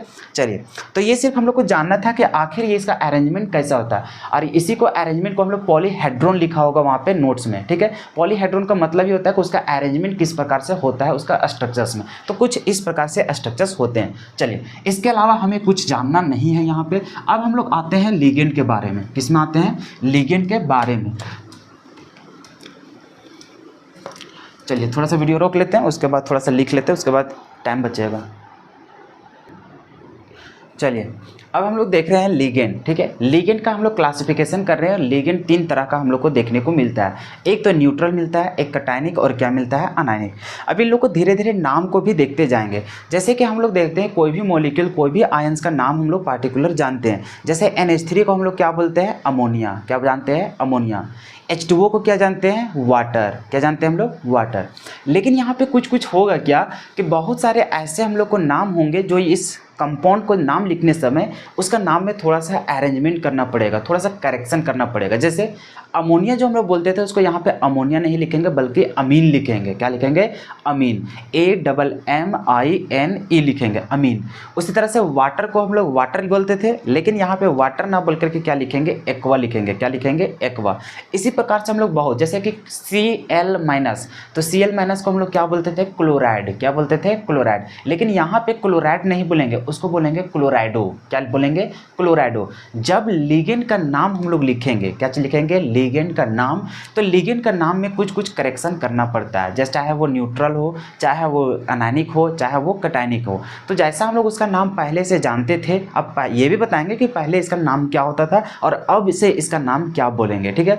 और ये नाम तभी चेंज होगा जब हम लोग कॉम्प्लेक्स साल्ट का नाम लिखना स्टार्ट करेंगे, और वो सिर्फ और सिर्फ तभी लिखेंगे जब वो आयंस, जैसे हम लोग जानते हैं कोई भी, जैसे Cl-, को हम लोग क्या बोलते थे, क्लोराइड आयन। क्या बोलते हैं, क्लोराइड आयन। Br-, उसको क्या बोलेंगे, ब्रोमाइड आयन। तो इसी तरह से हम लोग जैसे कि SO4 रहेगा तो उसको क्या बोलते हैं, सल्फेट आयन। तो अगर यदि ये सारा चीज़ लिगेंड के तौर पर यूज हो, अच्छा लिगेंड का कहने का मतलब अगर यही सब आयन स्क्वायर ब्रैकेट के बाहर लिखा रहेगा तो हमें कोई मतलब नहीं, जैसा पहले नाम जानते थे उसी प्रकार से अभी भी नाम उसका लिखा जाएगा। लेकिन यदि वो हम लोग स्क्वायर ब्रैकेट के अंदर लिखा हुआ रहे तो उसको लिगेंड बोलते हैं। क्या बोलते हैं, लिगेंड। और लिगेंड जब जब कहलाएगा तो उसका जब नाम लिखेंगे तो नाम में थोड़ा सा परिवर्तन होता है, और परिवर्तन होता है किस प्रकार से उसका नाम रखा जाएगा, अब धीरे धीरे हम लोग क्या करेंगे, उसका चार्ट को समझेंगे। सबसे पहले उसका कैटेगराइज को समझिए। जो लिगेंड होता है, लिगेंड 3 प्रकार का होता है, जिसमें से पहला हम लोग देखिए क्या चीज, न्यूट्रल लिगेंड। क्या चीज देख रहे हैं, न्यूट्रल लिगेंड। उसके बाद देख रहे हैं अनायनिक लिगेंड। उसके बाद क्या दिख रहे हैं, कटायनिक लिगेंड। अगर यदि मान के चलो कोई ऐसा लिगेंड है जिसके ऊपर कोई चार्ज ही ना हो, क्या हो, वैसा लिगेंड जिसके ऊपर कोई चार्ज ही ना हो, तो उसका नाम हम लोग को 2 तरीका से लिखते हैं। 2 तरीका से मतलब जो न्यूट्रल लिगेंड होता है उसका भी 2 तरह से नाम होता है। एक वो नाम होता है जैसा हम लोग पहले से उसका नाम जानते हैं, जैसा उसका पहले से हम नाम जानते हैं और उसी के जैसा अभी भी लिगेंड में क्या होगा, यूज होगा। लेकिन कुछ कुछ ऐसे भी न्यूट्रल लिगेंड है जिसका नाम पहले जो जानते थे वैसा लिखना नहीं है, उसका नाम में कुछ परिवर्तन करना होता है। परिवर्तन करना होता है तो क्या क्या परिवर्तन करेंगे या फिर किसको क्या बोलेंगे, धीरे धीरे हम लोग समझेंगे। मतलब सिर्फ अभी एक चार्ट फ्लो को हम लोग समझ रहे हैं कि क्या होता है लिगेंड और इसका नाम हम लोग किस प्रकार से लिखेंगे। सबसे पहले देखें कि न्यूट्रल लिगेंड जब होगा तो उसका 2 तरीका से नाम होगा। बहुत सारे एग्जाम्पल होंगे न्यूट्रल लिगेंड का, तो कुछ कुछ ऐसे न्यूट्रल लिगेंड होंगे जिसका नाम हम लोग पहले से जानते हैं, वही नाम अभी भी हम लोग उसका जानेंगे। लेकिन कुछ कुछ ऐसे भी हम लोग को है, जैसे बताए ना अमोनिया, वाटर, तो इस सब का नाम, जैसे ये दोनों हम लोग को न्यूट्रल लिगेंड है, इसके ऊपर कोई भी चार्ज होता नहीं है, लेकिन इसका नाम जो हम लोग पहले जानते थे वैसा नाम यहाँ पे यूज नहीं करेंगे, कुछ इसका मॉडिफाई करेंगे। जैसे वाटर को एक्वा जानेंगे, अमोनिया को अमीन जानेंगे, इसी प्रकार से हम लोग क्या करेंगे, कुछ कुछ परिवर्तन करेंगे। अब जैसे कि यहाँ पे 2 तरीका नाम हो गया, एक नेम्ड एज मॉलिक्यूल, जैसा मॉलिक्यूल का नाम हम लोग पहले से जानते थे उसी प्रकार से, और एक है कि नॉट नेम्ड एज मॉलिक्यूल, जैसा उसका मॉलिक्यूल का नाम होता था वैसा यूज करने वाले नहीं है। अब किसमें क्या बोलेंगे अब धीरे धीरे समझेंगे, सभी का एक एक बार कैटेगराइज करेंगे। उसी प्रकार से जब अनायनिक लिगेंड होता है, जैसे आपको बताया ना SO4-, इसको क्या बोलते हैं, सल्फेट। क्या बोलते हैं, सल्फेट। सल्फेट में देखते तो लास्ट में हम लोग को क्या आता है, ATE। उसी तरह से Cl-, उसको क्या बोलेंगे, क्लोराइड। क्या बोलते थे हम लोग, क्लोराइड आयन, मतलब IDE लास्ट में आता था। उसी प्रकार से कई एग्जाम्पल हम लोग ले सकते हैं जिसमें हम लोग को इस प्रकार से क्या होता है, यूज होता है। तो अब हम लोग को क्या करना है, जैसे जब जब हम लोग को लिगेंड अनायनिक हो, मतलब उसके ऊपर क्या हो, नेगेटिव चार्ज हो, तो अगर नेगेटिव चार्ज रहेगा तो उसका नाम हम लोग को मॉडिफाई करना पड़ता है। मतलब जब लिगेंड हम लोग को अनायनिक रहेगा, अगर वो लिगेंड बन रहा है, क्या बन रहा है, लिगेंड, अगर स्क्वायर ब्रैकेट के बाहर है तो कोई मतलब नहीं है, जैसा उसका नाम होता था वही लिखेंगे। लेकिन अगर यदि वो लिगेंड कहला रहा है, क्योंकि हम लोग कैटेगराइज किसका कर रहे हैं, लिगेंड का, अगर स्क्वायर ब्रैकेट के बाहर रहेगा तो उसका लिगेंड बोलेंगे ही नहीं। बात को समझ रहे हैं ना। तो लिगेंड किस कब बोलेंगे कब नहीं बोलेंगे ये क्लियर होना चाहिए। कब मेटल बोलेंगे कब सेंट्रल मेटल बोलेंगे ये भी क्लियर होना चाहिए। क्लियर है ना। और नहीं तो बाद में बहुत ज़्यादा कन्फ्यूजन होते रहता है इससे। तो अभी हम लोग देख रहे हैं कि जब लिगेंड रहे, लिगेंड कब बोलेंगे, बार बार हम बता रहे हैं कि जो स्क्वायर ब्रैकेट के अंदर लिखा रहे उसको बोलते हैं लिगेंड। अगर वो लिगेंड अनायनिक रहा, जैसे एक देखें न्यूट्रल, न्यूट्रल में दो कंडीशन, एक तो जैसा मॉलिक्यूल का नाम होता है वैसा ही लिखेंगे, एक मॉलिक्यूल का नाम में चेंज करेंगे। तो कौन किस में क्या होगा इसके बारे में हम लोग पढ़ेंगे। उसी प्रकार से अगर लिगेंड हम लोग को अनायनिक रहा, सर हम लोग पहचानेंगे कैसे। अरे भाई सबसे पहले देखो ये स्क्वायर ब्रैकेट देखेगा, स्क्वायर ब्रैकेट के अंदर कुछ भी जो लिखा रहेगा अगर इसके पास कोई चार्ज नहीं दिखा तो उसको क्या बोलेगा, न्यूट्रल। अगर उसके पास चार्ज दिखा नेगेटिव चार्ज तो क्या बोलेगा, अनायनिक। जिसके पास कटायन मतलब पॉजिटिव चार्ज दिखा उसको क्या बोलेगा, कटायनिक। क्या इतना सा भी नहीं पहचान सकेगा, पहले भी हम बता चुके हैं। तो इसका मतलब जब जब हम लोग को अनायनिक लिगेंड रहेगा, जैसे कि हम लोग ले लेते हैं Cl- या फिर सिर्फ Cl रहेगा तब भी हम लोग समझ जाएंगे कि उसके ऊपर चार्ज कितना होता है, -1। तो अगर मान के चलो Cl वहाँ पे लिखा हुआ है तो Cl को हम लोग क्या बोलते हैं, क्लोराइड। क्या बोलते हैं, क्लोराइड। अब क्लोराइड में होगा क्या, यहाँ पे मतलब अनायनिक लिगेंड में जितना भी नाम लिखते हैं उसका नाम के लास्ट में देखना, ये तीन चीज़ हम लोग को देखने को मिलता है, या तो फिर IDE या फिर ATE या फिर क्या मिलता है, ITE। तो यहाँ पर जब ये तीन को जो वर्ड दिख रहा है इन लोग में क्या करते हैं, सो देखो सबसे पहले हम लोग ये तीनों को गायब कर सकते हैं। ये तीनों को गायब करने के बाद वहाँ पे O लगा सकते हैं। क्या कर सकते हैं, ये तीनों को, जैसे कि हम लोग लिखते हैं ये चीज़ क्लोराइड। क्या चीज़ लिखते हैं, क्लोराइड। यहाँ पे क्लोराइड में देखते हैं तो IDE मिला। क्या चीज़ मिला, IDE। ये तीनों को नाम को हटा करके यहाँ पे O लगा देंगे। क्या लगा देंगे, O। तो हम लोग को यही चीज़ क्या बन जाएगा, क्लोरो। क्या बन जाएगा हम लोग को, क्लोरो। देखो IDE को हटा करके क्या लगा दिए, O। तो ये नाम भी हम लोग को चलता है। जैसे कि साइनाइड लिखेंगे तो उसको हम लोग बोलेंगे साइनो भी बोलेंगे। क्या चीज़ बोलेंगे, साइनो। तो अगर इस तरह से हम लोग यूज कर सकते हैं, या तो फिर ये वाला अगर जान रहे तो ठीक है, और नहीं तो सिर्फ और सिर्फ रूल कहता है ये कि जब हम लोग देखते हैं जिस नाम में अनायनिक लिगेंड में जब नाम में IDE रहता है उसका जो लास्ट का E लेटर होता है उसको रिमूव कर देते हैं और उसके जगह हम क्या लिखते हैं, O। क्या लिखते हैं, O। जैसे कि अभी ये क्लोराइड में क्या था, IDE था, लास्ट में क्या आया, E को हटा देना और इसके जगह हम लोग क्या बैठा देंगे, O। तभी क्लोराइड जो हो रहा था, क्लोराइड अब नहीं बोलेंगे, अब क्या बोलेंगे, क्लोराइडो। उसी प्रकार से अगर हम लोग ले लेते हैं यहाँ पे CN, क्या ले लेते हैं, CN-, ये हम लोग को कैसा लिगेंड है, ये हम लोग को अनायनिक लिगेंड है। अगर ये नाम होता, इसका जो पहले जो हम लोग जानते थे इसको हम लोग क्या बोलते थे, साइनाइड बोलते थे। क्या बोलते थे, साइनाइड। अब साइनाइड में देखो इसका दो कंडीशन होता है, या तो फिर IDE या फिर ATE या फिर ITE। ये तीन वो चीज़ अगर रहता है, अगर ये तीनों को हटा करके क्या लगा दो, O लगा दो। जैसे कि अगर ये तीनों दिख रहा है IDE मिला, ये तीनों को गैप कर दो और क्या लगा दो, सिर्फ O। तभी इसका क्या नाम हो जाएगा, साइनो हो जाएगा। क्या हो जाएगा, साइनो। ऐसा भी लिख सकते हो, या तो फिर लास्ट वाला सिर्फ E लेटर को क्या करना है, हटा करके उसके जगह हम क्या लगा देना, O लिख देना। तो अभी इसका क्या करेंगे, लास्ट वाला सिर्फ हटा रहे हैं तो उसके लिए क्या हो जाएगा, साइनाइडो हो जाएगा। क्या हो जाएगा, साइनाइडो। साइनाइड होता था, E को हटा देंगे और इसकी जगह हम क्या लिख देंगे, O। तो हम लोग को इसका नाम इस प्रकार से लिखा जाता है, किसके लिए, अनायनिक लिगेंड के लिए। उसी प्रकार से हम लोग लेते हैं सल्फेट। क्या ले लेते हैं, सल्फेट। जैसे हम लोग ले लेते हैं SO4 2-। ये कैसा लिगेंड है, अनायनिक। क्यों, क्योंकि चार्ज कैसा है, नेगेटिव। जब इसका नाम लिखा करते थे तो हम लोग जानते थे सल्फेट। क्या जानते थे, सल्फेट। अब बताओ नाम के लास्ट में क्या मिल रहा है, ATE।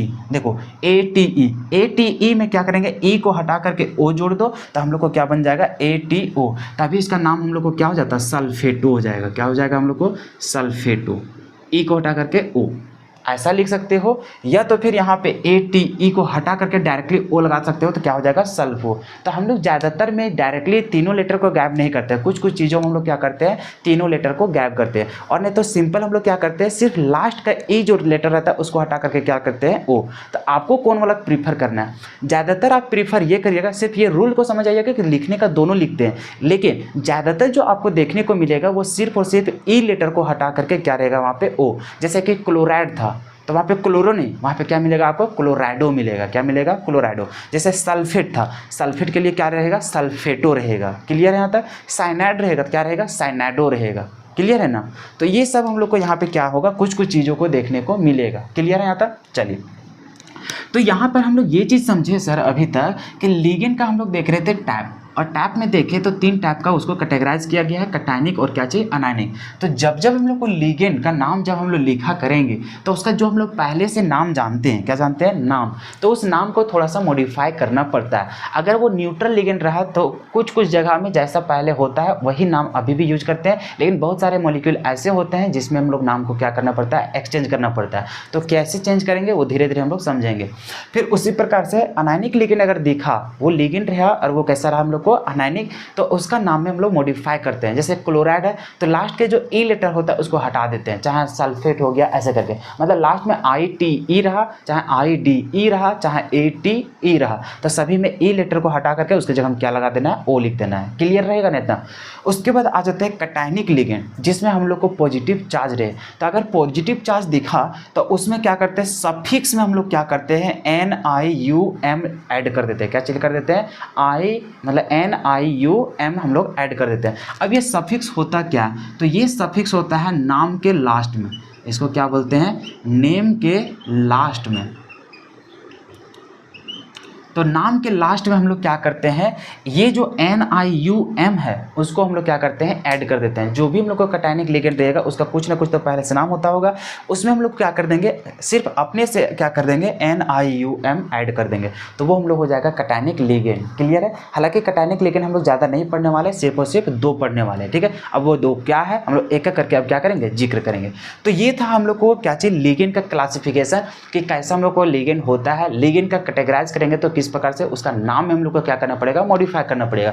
अब एक करके जानना चाह रहे हैं कि कौन कौन सा लिगेंड है जिसे हमें क्या करना है, पढ़ना है। तो चलिए सबसे पहले हम यहाँ पे चार्ट बना देते हैं। चलिए तो अब हम लोग बात कर रहे हैं न्यूट्रल लिगेंड का। सबसे पहले हम लोग एक एक करके बात करेंगे, न्यूट्रल, फिर अनायनिक, फिर किसका बात करेंगे, कैटायनिक का। तो जब हम लोग को न्यूट्रल लिगेंड अगर रहा, न्यूट्रल लिगेंड कैसे पहचानेंगे, तो वैसा लिगेंड जिसके ऊपर कोई भी चार्ज ना हो, उसके पास सिर्फ और सिर्फ हम लोग क्या रहेगा, lone pair. Sir lone pair क्यों रहेगा, अरे भाई अगर लोन पेयर रहेगा ही नहीं तो उसको कैसे बोलेंगे लिगेंड, सो बता। चा लिगेंड कैसे बोल रहे थे, लिगेंड उसी को बोल रहे थे जो अपना लोन पेयर सेंट्रल मेटल को डोनेट कर सके। तो जब उसके पास लोने पेयर नहीं रहेगा तो बताओ उस लिगेंड कहलाएगा, नहीं कहलाएगा। लिगेंड कहलाने के लिए 2 कंडीशन, या तो फिर उसके पास लोन पेयर हो या फिर उसके पास नेगेटिव चार्ज हो, तब भी उसको क्या बोलेंगे, लिगेंड बोलेंगे। ये सब दिमाग में घुमाते रहना, क्योंकि बार बार फंस जाओगे। अगर ऑब्जेक्टिव सवाल में अगर कुछ वैसा सवाल आ गया तो उसमें हार जाओगे, बात समझ में आ रहा है। लेकिन हम कोशिश कर रहे हैं कि बार बार इसको बार बार आपके सामने रिपीट करके दिखा दिया जाए, ताकि वो सभी क्वेश्चन जितने भी आंसर है वो बार बार दिमाग में रन करते रहे, ताकि कैसे सवाल अगर आपसे पूछ दिया जाए तो वहाँ पर कन्फ्यूज नहीं होंगे। क्लियर है ना। तो अगर हम लोग बात करते हैं सबसे पहले न्यूट्रल लिगेंड, तो न्यूट्रल लिगेंड में देखें सर इसका नाम 2 तरीका से होता है। एक तो जैसा उसका नाम पहले से हो रहा था वही नाम हम लोग क्या करेंगे, दोबारा यूज करने वाले लिगेंड के तौर पर भी। लेकिन एक कंडीशन एक और भी था, जिसमें जैसा हम लोग नाम पहले से जानते हैं वैसा नाम उसमें नहीं होता, बल्कि यहाँ पे कुछ मॉडिफाई नाम यूज करना पड़ता है। तो सबसे पहले कंडीशन हम लोग देख रहे हैं कि जैसा मॉलिक्यूल का नाम होता था वही नाम हम लोग क्या करेंगे, इस मतलब जब कोऑर्डिनेशन कंपाउंड का यहाँ पे बात करेंगे कॉम्प्लेक्स साल्ट का, तो उसमें भी क्या करेंगे, वही नाम को यूज करने वाला है। तो क्या क्या हम लोग को ये सामने, तो देखो केस नंबर 1 जो नेम्ड एज मॉलिक्यूल, जैसा नाम होता था मॉलिक्यूल का उसी प्रकार से अभी लिगेंड का नाम यूज होगा। जैसे कि कहीं अगर आपको PY दिखा, अब देखो यहाँ से थोड़ा सा आपको काम करना है। जैसे पीछे जितना भी चीज़ था वहाँ पे याद करने के लिए नहीं बोले, लेकिन आप अगर हमसे भरोसा रखते हैं तो जहाँ जहाँ हम याद करने के लिए बोलेंगे उसको याद कर लेना है। जैसे नेक्स्ट लेक्चर में अंदर फंसने लगेगा। और अगर यही सब चीज़ अगर आपको याद नहीं होगा, कैसे याद करना हम सारा कुछ बताते जाएंगे, बहुत ही ईजिली सारा कुछ याद हो जाएगा। लेकिन अगर यदि ये सब याद नहीं करते तो आपसे कुछ नहीं बनेगा, ना कोऑर्डिनेशन नंबर निकल पाएगा, ना नाम लिख पाएंगे, ना उसका ऑक्सीडेशन नंबर, कुछ नहीं आपसे हो पाएगा।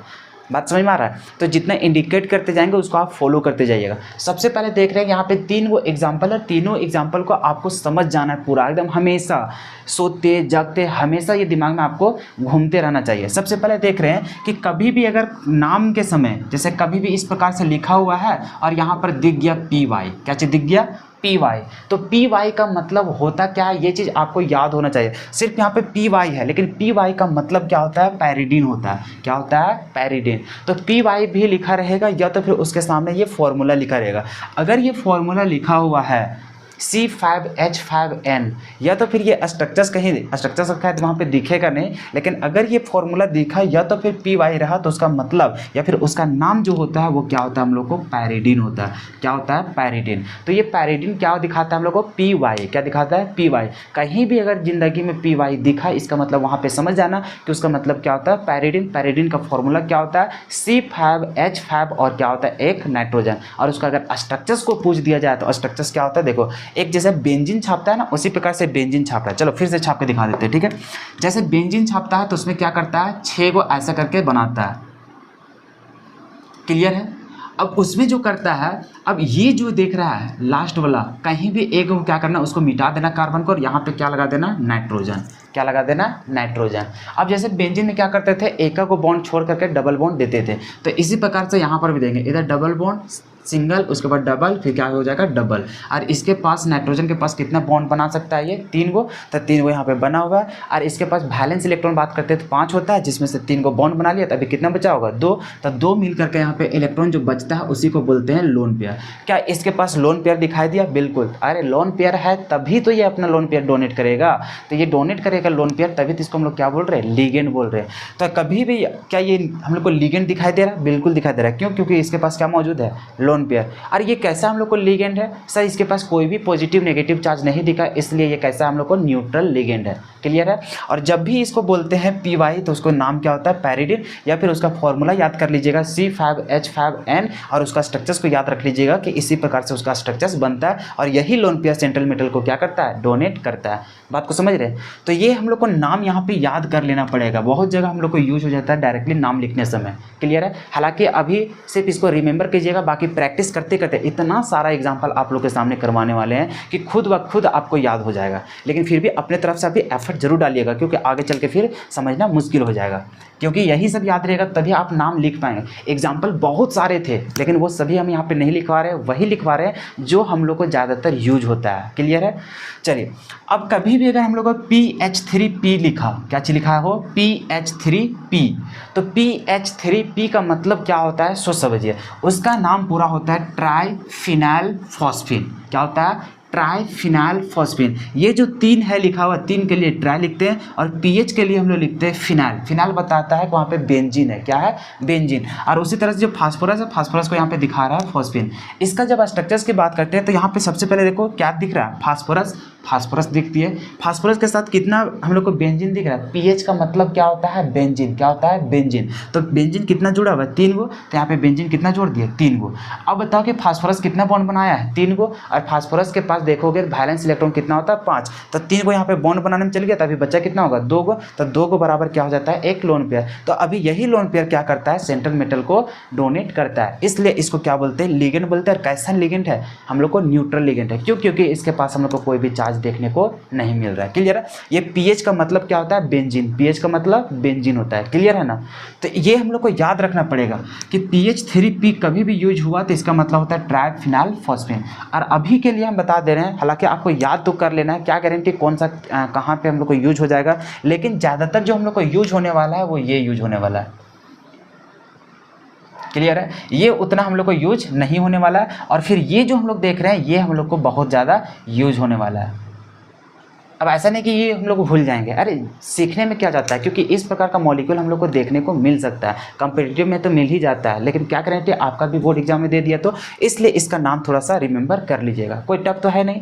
उसी प्रकार से थर्ड में हम लोग को है कि कभी भी अगर EN दिखा, क्या चीज़ दिखा EN, तो EN का मतलब होता है पूरा इथाइलिन डाइअमीन। क्या होता है इथाइलिन डाइअमीन। अब इथाइलिन डाइअमीन का क्या होता है सो देखिए, इथाइलिन का मतलब होता है 2 गो कार्बन। क्या होता है 2 गो कार्बन, तो 2 गो कार्बन यहाँ पे दिख गया। अब यहाँ पे हाइड्रोजन तो अपने अनुसार लगा ही दीजिएगा।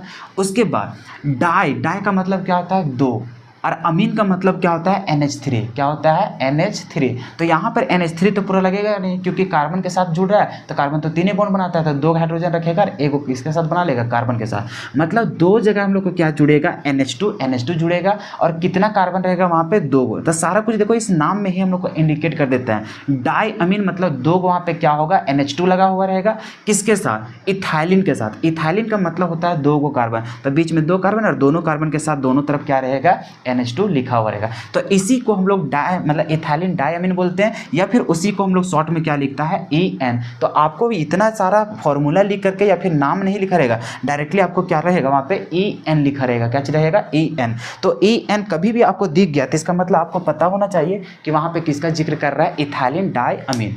अभी सब देखिए हम लोग क्या चाहिए, PY का मतलब क्या होता है, पैरिडीन। क्या होता है, पैरिडीन। उसी प्रकार से EN कभी भी यूज हुआ तो इसका मतलब क्या होता है, इथाइलिन डायमीन। इथाइलिन डायमीन का स्ट्रक्चर कैसे होता है सब समझ में आइए। अच्छा, यहाँ पे कोई चार्ज दिख रहा है क्या, नहीं। यहाँ पे कितने लोन पेयर दिख रहे हैं, 2 गो। क्या दिख रहा है हम लोग को, 2 गो। क्लियर है। स्ट्रक्चर्स को याद रखिएगा, स्ट्रक्चर्स याद रहता है तब हम लोग एक मुकाम तक हासिल कर पाते हैं, क्या चाहिए, कोऑर्डिनेशन नंबर निकाल पाते हैं। क्योंकि जब तक स्ट्रक्चर्स आपके दिमाग में नहीं घूम रहा होगा तब वहाँ से आपको डेंटिसिटी का मतलब नहीं समझ में आएगा। डेंटिसिटी क्या होता है, धीरे धीरे हम लोग वहाँ तक पहुँचेंगे जब हम लोग नाम लिखना स्टार्ट करेंगे या फिर कोऑर्डिनेशन नंबर निकालना सीखेंगे तब। क्लियर है। तो ये स्ट्रक्चर्स को थोड़ा सा रिमेंबर कर लीजिएगा कि आखिर इसका स्ट्रक्चर्स होता क्या। पैरिडीन का स्ट्रक्चर्स इस प्रकार से होता है, इसके पास कितना लोन पेयर होता है, एगो। उसी प्रकार से जब इथाइलिन डायमीन का बात करते हैं तो इसके पास इस तरह का स्ट्रक्चर्स होता है, लोन पेयर कितना होता है, 2। उसी प्रकार से जब हम बात करते हैं ट्राइफिनाइल फॉस्फिन का तो वहाँ पर देखते हैं स्ट्रक्चर्स इस प्रकार से होता है, लोन पेयर कितना होता है, ए। तो इतना आप याद कर लीजिएगा। चलिए, कभी भी अगर ये तीनों यूज हुआ तो इसका नाम हम लोग को यही होता था पहले भी, और अभी भी नाम क्या यूज करेंगे, यही यूज करेंगे। इसमें कोई भी चेंज नहीं करते हैं। इसलिए यहाँ पे लिखा गया नेम्ड एज मॉलिक्यूल, कि जब भी न्यूट्रल लिगेंड रहेगा अगर ये सब एग्जांपल मिला तीनों तो इसका नाम में कोई भी मॉडिफाइड नहीं करते हैं। इसका जैसा नाम पहले होता था वही नाम अभी भी हम लोग क्या करेंगे, यूज करेंगे। क्लियर है। चलिए, अब हम लोग बात कर रहे हैं इसका केस नंबर 2। जैसा कि न्यूट्रल लिगेंड पढ़ रहे थे, न्यूट्रल लिगेंड में देखे कि जिसका नाम हम लोग जैसा पहले जानते थे वही हम लोग यूज कर रहे हैं, तो उसका हम लोग क्या क्या था, 3 वो एग्जाम्पल था, तीनों हम लोग पढ़ चुके हैं। अब वैसे एग्जाम्पल की बात कर रहे हैं जो हम लोग को न्यूट्रल लिगेंड होगा, लेकिन उसका जब नाम लिखेंगे तो जैसा हम लोग पहले जानते थे वैसा नाम हम लोग यूज नहीं करेंगे, बल्कि उसके जगह में दूसरा नाम यूज करेंगे। अब कौन कौन सा एग्जाम्पल है, तो हम लोग देखते हैं NH3, H2O, CO और क्या देखेंगे हम लोग, NO देखेंगे। क्लियर है। तो जब ये तीनों चारों का जब बात करते हैं तो इन लोग का जो ओरिजिनल नाम होता था पहले जो हम लोग जानते हैं वो क्या क्या होता है। जैसे NH3 को हम लोग क्या बोलते थे, अमोनिया। H2O को क्या जानते थे, वाटर। CO को क्या जानते थे, कार्बन मोनोऑक्साइड। उसी प्रकार से NO को क्या जानते थे, नाइट्रोसो। ये हम लोग पहले नाम जानते थे, क्या जानते थे, पहले नाम। लेकिन जब इसका हम लोग ट्रीट करेंगे लिगेंड के जैसा, कैसा ट्रीट करेंगे, लिगेंड के जैसा, जब हम लोग कोऑर्डिनेशन कंपाउंड में बात करेंगे तो इसका नाम चेंज हो जाएगा। जो ये सब नाम होता था अभी ये सब नाम नहीं बोलेंगे, बल्कि इसके सामने हम लोग ये सब नाम बोलेंगे। कभी भी NH3 रहेगा तो NH3 को अमोनिया नहीं बोलेंगे, बल्कि उसका नाम क्या हो जाएगा, अमीन। और अमीन में देखेंगे डबल M लगता है, कैसे लगता है, डबल M। जैसे अमोनिया में डबल M लगता है उसी प्रकार से इसमें भी क्या लगता है, डबल M, AMMINE। क्लियर है यहाँ तक। जैसे एक अमीन अलग होता है, अमीन क्या होता है, जैसे कि ये वाला RNH2, इसको भी हम लोग क्या बोलते हैं, अमीन। तो इसके लिए जब नाम लिखते हैं ना तो उसमें अमीन इस प्रकार से लिखते हैं, तो ये अलग चीज़ है। और ये वाला अमीन अलग चीज़ है। NH3 वाला और यहाँ वाला जो कार्बन के साथ NH2 रहता है उसको अलग कहानी बोलते हैं। क्लियर है। ये दोनों को मिक्स मत कीजिएगा। तो अमीन का नाम जब जब मतलब NH3 को जब जब नाम लिखेंगे तो अमोनिया नहीं, अब इसको क्या बोलेंगे, अमीन बोलेंगे। क्या बोलेंगे, अमीन। ये होता था उसका ओरिजिनल नाम, लेकिन अब इसका हम लोग यूज करने वाले नहीं है। अब कौन वाला यूज करेंगे, ये वाला। क्या बात समझ में आ रहा है। उसी प्रकार से H2O को हम लोग जानते थे वाटर, लेकिन अब वाटर को भूल जाएंगे, वाटर अब नहीं बोलेंगे इस चैप्टर में। इस चैप्टर में उसको क्या बोलेंगे, एक्वा। कभी भी वाटर दिखेगा तो उसका नाम हम लोग क्या लिखेंगे, एक्वा लिखेंगे। क्या लिखेंगे, एक्वा। क्या बात समझ में आ रहा है ना। चलिए, उसी प्रकार से जब CO रहेगा, CO का नाम हम लोग जानते थे कार्बन मोनोऑक्साइड, लेकिन कार्बन मोनोऑक्साइड पहले जानते थे, लेकिन जब ये लिगेंड बन गया तो लिगेंड के समय इसको इस नाम से नहीं जानेंगे, बल्कि हम लोग क्या जानेंगे, कार्बोनाइल। क्या जानेंगे, कार्बोनाइल। तो इसका नाम हम लोग कार्बोनाइल के नाम से जानेंगे। उसी प्रकार से NO को हम लोग बोलते थे नाइट्रोसो। क्या बोलते थे, नाइट्रोसो। लेकिन अब यहाँ पे नाइट्रोसो ना बोल करके क्या बोलेंगे, नाइट्रोसाइल बोलेंगे। क्या बोलेंगे, नाइट्रोसाइल बोलेंगे। क्लियर है यहाँ तक। तो हम लोग को ये 4 एग्जाम्पल को याद कर लेना है, 4 को यहाँ से और 3 को पीछे वाला से। कितना टोटल हो गया, 7 को। ज़्यादा टफ नहीं है, एक बार फिर से रिकॉल कर देते हैं। सबसे पहले हम लोग को जो न्यूट्रल लिगेंड का यूज होगा, न्यूट्रल लिगेंड में देखिए 7 को हम लोग यूज होने वाला है। क्या क्या यूज होने वाला है समझिए, एक बार में सारा कुछ रिकॉल कर लीजिए। सबसे पहले हम लोग देखे थे यहाँ पे PY, और पी वाई का मतलब होता था पैरिडीन। क्या होता था? पैरिडीन, इसका नाम आप जानते हैं। उसी प्रकार से यहाँ पे था हम लोग को PH3P, इसका हम लोग क्या देखे थे? ट्राइफिनाइल फॉस्फेन। क्या था? ट्राइफिनाइल फॉस्फेन। उसी प्रकार से अब 3 वाला में हम लोग देखे थे क्या चीज़? तो यहाँ पे था EN, और EN का मतलब था इथाइलिन डाई अमीन। क्या था? इथाइलिन डाई अमीन। अब इन लोग का नाम में कोई दिक्कत नहीं था, जैसा हम लोग जानते थे वही हम लोग लिख दिए। लेकिन चौथा में से देखे तो सबसे पहले अमोनिया देखा। क्या चीज़ देखा? अमोनिया। तो ये NH3 जो दिख रहा है, NH3 को अमोनिया जो बोलते थे, अब अमोनिया नहीं, अमोनिया की जगह हम क्या बोलेंगे? अमीन बोलेंगे। अब इसको याद रख लेना है, ठीक है। उसी प्रकार से हम लोग देखें जब H2O का कहानी, तो H2O को वाटर बोलते थे, लेकिन अब वाटर नहीं, वाटर की जगह हम क्या बोलेंगे? अब एक्वा बोलेंगे। क्या बोलेंगे? एक्वा। स्पेलिंग देखते जाइएगा। उसी प्रकार से हम लोग देखें CO, CO को हम लोग कार्बन मोनोऑक्साइड बोलते थे, अब कार्बन मोनोऑक्साइड नहीं, अब हम लोग इसका क्या यूज करेंगे? कार्बोनाइल। क्या यूज करेंगे? कार्बोनाइल। उसी प्रकार से लास्ट में हम लोग देखें NO, NO को बोलते थे नाइट्रोसो। क्या बोलते थे? नाइट्रोसो। लेकिन अब इसका नाइट्रोसो ना बोल करके अब क्या बोलेंगे? नाइट्रोसैल लिखेंगे। क्या लिखेंगे? नाइट्रोसैल। उम्मीद है सारा कुछ समझ में आ रहा होगा कि क्या कैसे हम लोग को याद करना है। सबसे पहले नोट्स तो बनाइएगा, नोट्स में सारा कुछ इसी प्रकार से लिखा हुआ है, टेंशन मत लीजिएगा, ठीक है। PDF को वहाँ पे देख ही रहे होंगे।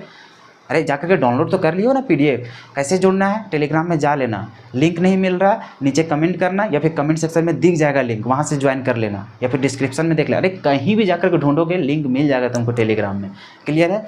तो वहाँ पे जाने के बाद टेलीग्राम में ज्वाइन होकर के वहाँ पे PDF डाउनलोड कर लेना और वहाँ से लिखना स्टार्ट कर देना। जिस तरह से यहाँ पे बता रहे हैं पूरा एकदम डिट्टो वहाँ पे लिखा गया, टेंशन मत लेना। बस वहाँ पे हो सकता है कहीं अगर स्पेलिंग मिस्टेक होगा, ज़्यादा टेंशन मत लेना, हो सकता है थोड़ा मोड़ा, हालांकि हम चेक कर लेंगे, क्योंकि वो नोट्स मेरा लिखा हुआ नहीं है, पढ़ाए तो हम ही हैं, लेकिन वहाँ पे लिखने वाला मेरा कोई स्टूडेंट है, ठीक है। तो वो स्टूडेंट का हैंड राइटिंग है, तो हो सकता है कहीं कहीं कुछ करेक्शन मिलेगा, तो अगर कहीं करेक्शन रहेगा तो उसको हम सुधार दिया करेंगे, ठीक है। तो हम देखे नहीं पूरा चेक करके, लेकिन उम्मीद है कि हम जैसा लिखा है वही जैसा वो भी लिखा है, ठीक है ना। चलिए, तो नोट्स में ज़्यादा करेक्शन देखने को नहीं मिलेगा। अब T2 और यहाँ पे तो हम समझा ही रहे हैं ना, तो अगर कहीं कन्फ्यूजन रहेगा तो यहाँ पे देख करके तो समझ ही सकते हो, लेकिन नोट्स वही लग प्रीफर करो, ठीक है। क्योंकि मेरे पास अभी उतना समय नहीं है कि हम फिर से अपना हैंड राइटिंग से आपको भेज सके, इसी चलते स्टूडेंट का ही वहाँ पे PDF बना दिया और उसी को वहाँ पे सेंड कर दिया, ठीक है ना।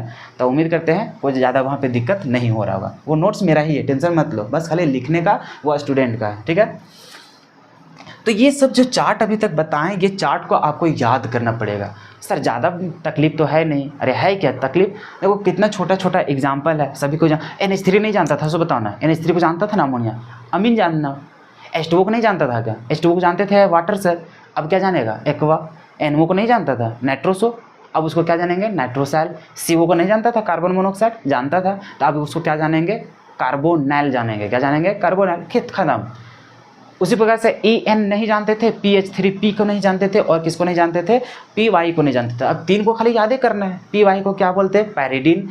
EN को क्या बोलते हैं? इथाइलिन डाई अमीन। स्ट्रक्चर्स को देखते रहना बार बार। उसके बाद PH3P को क्या बोलते हैं? ट्राइफिनाइल फॉस्फेन बोलते हैं। क्लियर है? इसके अलावा हम लोग को ज़्यादा ध्यान नहीं देना है। लिखने का और भी एग्जाम्पल था, लेकिन वो हम लोग के लिए ज़रूरत नहीं है, हम लोग को वहाँ से क्वेश्चंस कभी भी पूछा नहीं जाता। NCERT का बुक का जितना भी सवाल है यही सबसे हम लोग को बन जाता है, तो एक्स्ट्रा पढ़ के क्या फायदा? समझ में आ रहा है? NCERT से बाहर सवाल नहीं पूछेगा बोर्ड एग्जाम में। तो ये हम लोग को हो गया न्यूट्रल। अब धीरे धीरे हम लोग बात कर रहे हैं एनायनिक लिगेंड का, उसके बाद बात करेंगे कैटायनिक लिगेंड का। क्लियर है? चलिए, अब हम लोग देखने जा रहे हैं अनायनिक लिगेंड का नाम, ठीक है। अनायनिक लिगेंड में क्या देखते थे कि नाम के लास्ट में जो IDE या फिर ITE या फिर ATE रहता था, उसमें हम लोग क्या करते थे, तो E लेटर को हटा करके वहाँ पे क्या लगा देते हैं? O लेटर, बस हम लोग को नाम वही हो जाता है।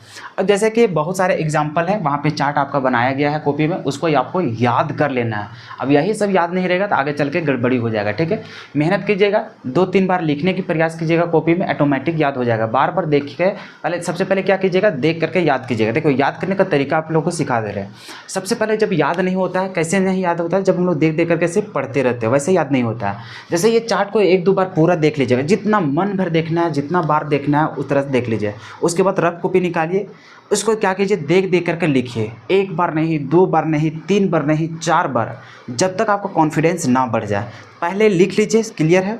अब यहाँ पे क्या कीजिएगा, एक बार बिना देखे लिखिए, बिना देखे लिखिएगा। जैसे मान के चलिए अभी 15 को यहाँ पे लिस्ट बनाए, 15 में से हो सकता है 5 एक आप बना पाएँ, 5 एक का नाम जानेंगे, लेकिन 5 को तो अपने से जान गए ना। फिर एक बार दोबारा देख करके लिखिए, उसके बाद फिर से लिखने की कोशिश किया, 5 वाला तुरंत 8 हो जाएगा, मतलब 3 को फिर पड़ जाएगा। उसी प्रकार से प्रयास कीजिएगा तो 10 बार 12 बार ऐसे अगर आप प्रयास कीजिएगा तो आपका पूरा कंठस्थ याद हो जाएगा। और होगा क्या, सिर्फ आप पढ़ते रहेंगे तो पढ़ने से वैसा याद होता नहीं, रटने से होता नहीं है। उसको जब प्रैक्टिस कीजिएगा बार बार तो वो तुरंत दिमाग में छप जाता है, अच्छा इसका ऐसा ही होगा, इसके ऊपर इतना चार्ज होता है, क्लियर है ना। तो अब यहाँ पे हम लोग देख रहे हैं कि किसके ऊपर कितना चार्ज होता है। चार्ज आप यहीं से पता चलेगा। जैसे कभी भी हम लोग इस प्रकार से लिखेंगे, स्क्वायर ब्रैकेट है और यहाँ पर लिख देंगे C2O4, सिर्फ ऐसा। अब इसके ऊपर चार्ज कितना होता है, ये अलग एक लिगेंड है जिसको बोलते हैं ऑक्जेलेटो। क्या बोलते हैं, ऑक्जेलेटो। अब ऑक्जेलेटो के ऊपर चार्ज कितना होता है, -2। कितना होता है, -2। कैसे पता चलेगा, देखिए यहाँ पे है कि नहीं, इसके ऊपर चार्ज कितना है, -2। तो इसके ऊपर जितना चार्ज दिख रहा है सभी के ऊपर देख सकते हैं, सभी के ऊपर आपको चार्ज दिखाई देगा। अब जितना जितना उसके पास चार्ज दिखाई दे रहा है वही उसका क्या होता है, ऑक्सीडेशन नंबर होता है। क्या होता है, ऑक्सीडेशन नंबर। वही चार्ज को हम लोग वहाँ पे क्या करना है, ऑक्सीडेशन नंबर कैलकुलेट करने समय याद होगा। अब जब आपको पता ही नहीं रहेगा कि कौन क्या होता है, किसके ऊपर कितना चार्ज होता है, तो फिर वहाँ पर जाके फंस जाएंगे। आपसे ऑक्सीडेशन नंबर ही नहीं पता चलेगा तो आप कैसे यकीन कर सकते हैं कि उसका नाम लिखना आ जाएगा। बात समझ में आ रहा है ना। तो कहाँ स्टूडेंट फंसते हैं वही चीज़ बता रहे हैं, बार बार यही लिस्ट को याद नहीं रख पाते हैं स्टूडेंट, जिसकी वजह से आगे चल के पूरा एकदम कचड़ा कर देते हैं, ठीक है ना। तो उम्मीद करते हैं आप इसको याद कर ही लेंगे। देखिए सबसे पहले Cl-Br-, उसी तरह से F-I-, अरे तो भाई फ्लोरीन को क्या बोलेंगे, फ्लोराइड बोलते थे, तो यहाँ पे फ्लोराइड की जगह क्या हो जाएगा, फ्लोराइडो। Br के लिए क्या लिखते थे, ब्रोमाइड, तभी क्या हो जाएगा, ब्रोमाइडो। बात समझ में आ रहा है। आई के लिए क्या लिखते थे, आयोडाइड, तो यहाँ पे क्या हो जाएगा, आयोडाइड, मतलब आयोडाइडो, ठीक है। तो यहाँ पर देखो क्लोरीन ब्रोमीन जो भी रहता है हैलोजन, उसको दो तरीके से नाम लिखते हैं। एक तो क्लोराइडो, लास्ट में खाली ई को हटा करके ओ लगा दिए, या तो फिर बोले थे नहीं कि तीनों लेटर को हटा करके उसमें सिर्फ क्या लगा दो, ओ। क्लियर है। तो ये नाम बहुत कम यूज होता है, ये ज़्यादा हम लोग को देखने को मिलता है। क्लियर है। तो दोनों नाम आपको याद होना चाहिए। कभी अगर मिस्टेक से वहाँ पे नाम में लिखा हुआ है तो वहाँ पे घबराना नहीं कि ये भी रूल होता था। O2-, हालांकि ये हम लोग को ज़्यादातर यूज होने वाला नहीं है, ठीक है। इसको बोलते हैं O2- को ऑक्साइडो। क्या बोलते हैं, ऑक्साइडो। ये अगर याद भी नहीं करेंगे तो कोई दिक्कत नहीं। देखिए आपको क्या याद करना है, ये दोनों तो एकदम बचपन से पढ़ते आ रहे हैं, ठीक है नहीं। Cl, Br, I, F, ये सब को हम लोग जानते हैं। फ्लोराइड, क्लोराइड, ब्रोमाइड, आयोडाइड, तो उसमें क्या करना है, सिर्फ ओ लगा देना है लास्ट में, तो हो जाएगा ब्रोमाइडो, क्लोराइडो, आयोडाइडो, फ्लोराइडो। क्लियर। मतलब ये सब तो हम लोग को याद करने की ज़रूरत भी नहीं है।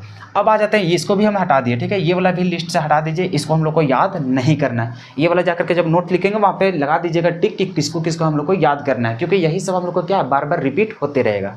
उसके बाद ये जो OH- होता है, ये तो आप पहले से जानते हैं। OH- को हम लोग क्या बोलते हैं, हाइड्रोक्साइड बोलते हैं। क्या जानते हैं, हाइड्रोक्साइड। तो हाइड्रोक्साइड में लास्ट में क्या आया, IDE, तो उसमें ई को हटाकर क्या लगाते हैं ना, O। तो देखो क्या बन गया, हाइड्रोक्साइडो। क्या बन गया, हाइड्रोक्साइडो। तो ये भी वाला भी जो है, ये तो बचपने से हम लोग याद कर रहे हैं। क्या इसको याद करने की जरूरत है, बताओ। खाली रूल समझ में आ गया। अरे OH के ऊपर कितना चार्ज होता है, माइनस, और माइनस कितना होता है, 1। अब इसके लिए जब नाम लिखेंगे लिगेंड के रूप में, तो वहाँ पे हाइड्रोक्साइड नहीं लिखेंगे, बल्कि ई को हटाकर क्या लिखेंगे, O लिख देंगे, मतलब हो जाएगा हाइड्रोक्साइडो। बताओ, याद करने की जरूरत है नहीं। उसके बाद ये जो SO4 है, इसको भी बचपन से तुम लोग याद करते आ रहा है। Sulphate, sulphate, sulphate, sulphate. SO4 को क्या होता है, सल्फेट। SO4 के ऊपर कितना चार्ज होता है, -2। अरे ये सब हम लोग बचपन से रटे हुए हैं।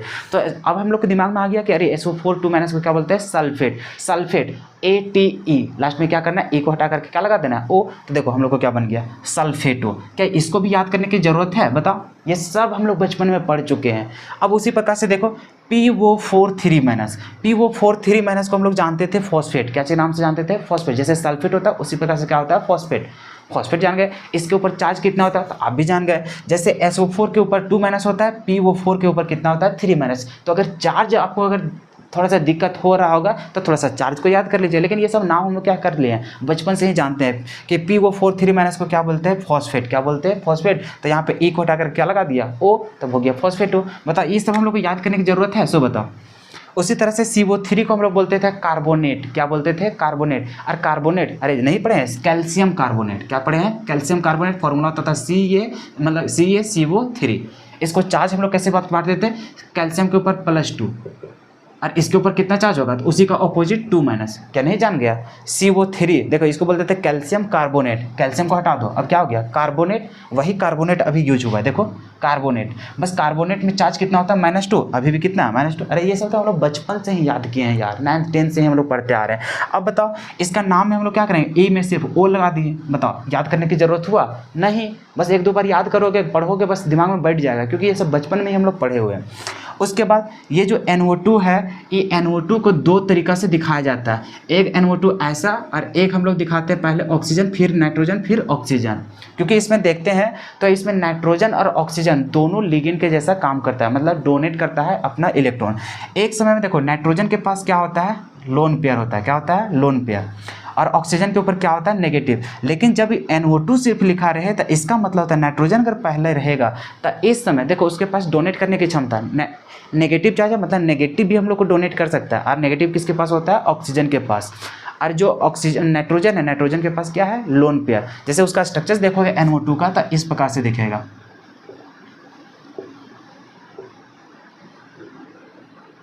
ऐसा, क्लियर है। तो जब हम लोग नाइट्रोजन आगे रहेगा तो ये हम लोग को डोनेट करता है, उस समय ये हम लोग को डोनेट नहीं करेगा। लेकिन वही जब हम लोग को ये पहले लिखा है ऑक्सीजन, तो ऑक्सीजन के ऊपर क्या है नेगेटिव, तो पहले इलेक्ट्रॉन कौन डोनेट कर देगा ऑक्सीजन, उस समय नाइट्रोजन डोनेट नहीं करता है। इसलिए NO2 को 2 तरीक़ा से दिखाया जाता है फॉर्मूला में, एक में नाइट्रोजन को पहले रख दिया जाता है और एक बार ऑक्सीजन को पहले। अगर ऑक्सीजन पहले लिखा होगा इसका मतलब समझ आना अभी डोनेट कौन कर रहा होगा ऑक्सीजन, तो इसलिए दोनों को बोलते हैं नाइट्रो, दोनों को क्या बोलते हैं नाइट्रो। बस लास्ट में हम लोग दिखा देते हैं कि कौन सा एटम वहाँ पे डोनेट कर रहा है। अगर NO2 से लिखा है नाइट्रोजन पहले, इसका मतलब कौन डोनेट कर रहा है नाइट्रोजन। अगर ऑक्सीजन पहले लिखा है तब कौन डोनेट कर रहा होगा ऑक्सीजन। तो ये सिर्फ सैंपल को दिखाया जाता है कि कौन वहाँ पे डोनेट कर रहा है, दोनों को क्या बोलते हैं नाइट्रो। क्या बात दिमाग में समझ में आ गया ना, वहाँ पे बैठ गया ना। अब ये दोनों NO2 के ऊपर क्या चार्ज होता है -1, क्या होता है -1, याद कर लीजिएगा। उसी प्रकार से SCN को बोलते हैं थायोसाइनेट, क्या बोलते हैं थायोसाइनेट। लेकिन साइनेट अब यहाँ पे O लगाना पड़ेगा क्योंकि E को हटाना पड़ता है, तो E को हटा करके क्या लगा दिए O। अब यहाँ पर भी 2 चीज़ होता है, अब यहाँ पे 2 चीज़ क्या होता है, नाइट्रोजन के पास भी क्या होता है लोन पेयर, यहाँ पर भी नाइट्रोजन के पास क्या है लोन पेयर। और जो सल्फर होता है सल्फर के ऊपर क्या होता है नेगेटिव चार्ज, यहाँ पर भी सल्फर के पास क्या है नेगेटिव चार्ज। तो यहाँ पर भी जैसे यहाँ पर बात कर रहे थे NO2 का केस में कि दोनों पास डोनेट कर सकता है, नाइट्रोजन भी ऑक्सीजन भी, उसी प्रकार से नाइट्रोजन भी और सल्फर भी यहाँ पे डोनेट कर सकता है। तो अगर हम लोग को सल्फर पहले लिखा है तो इसका मतलब कौन डोनेट कर रहा है सल्फर, इसलिए यहाँ पे क्या लिखा हुआ है सल्फर। अगर नाइट्रोजन पहले लिखा है तो नाइट्रोजन के पास नेगेटिव नहीं, ये अपना क्या देगा लोन पेयर, और यहाँ पे सल्फर क्या दे रहा था अपना नेगेटिव चार्ज वाला से डोनेट कर रहा था, इसलिए यहाँ पे N और यहाँ पे क्या है S, और दोनों का नाम क्या होता है थायोसाइनेटो ही होता है। क्लियर यहाँ तक, चलो। उसके बाद अरे एक दिमाग में बैठा लोगे तो दोनों तो बैठ ही जाएगा। उसके बाद ये हम लोग को कार्बोक्सिलिक एसिड से है, कार्बोक्सिलिक एसिड में जब हाइड्रोजन हटा देते हैं तो उसको हम लोग एसीटेट के फॉर्म में लिखते हैं। इसलिए यहाँ पे देखो कितना है 2 को कार्बन, और 2 कार्बन का जब हम लोग कार्बोक्सिलिक एसिड रहता है तो उसको बोलते हैं एसिटिक एसिड। और एसिटिक एसिड में जब एक हाइड्रोजन हटा देते हैं वहाँ से तो हम लोग को क्या बन जाता है एसीटोटो, एसीटेटो। उसको हम लोग जैसे एसीटेट आयन बोलते थे, क्या बोलते थे एसीटेट आयन। तो वहाँ पे हम लोग एसीटेट E को हटा करके क्या लगा देंगे O, तो क्या हो जाएगा एसीटेटो हो जाएगा। क्लियर आता है।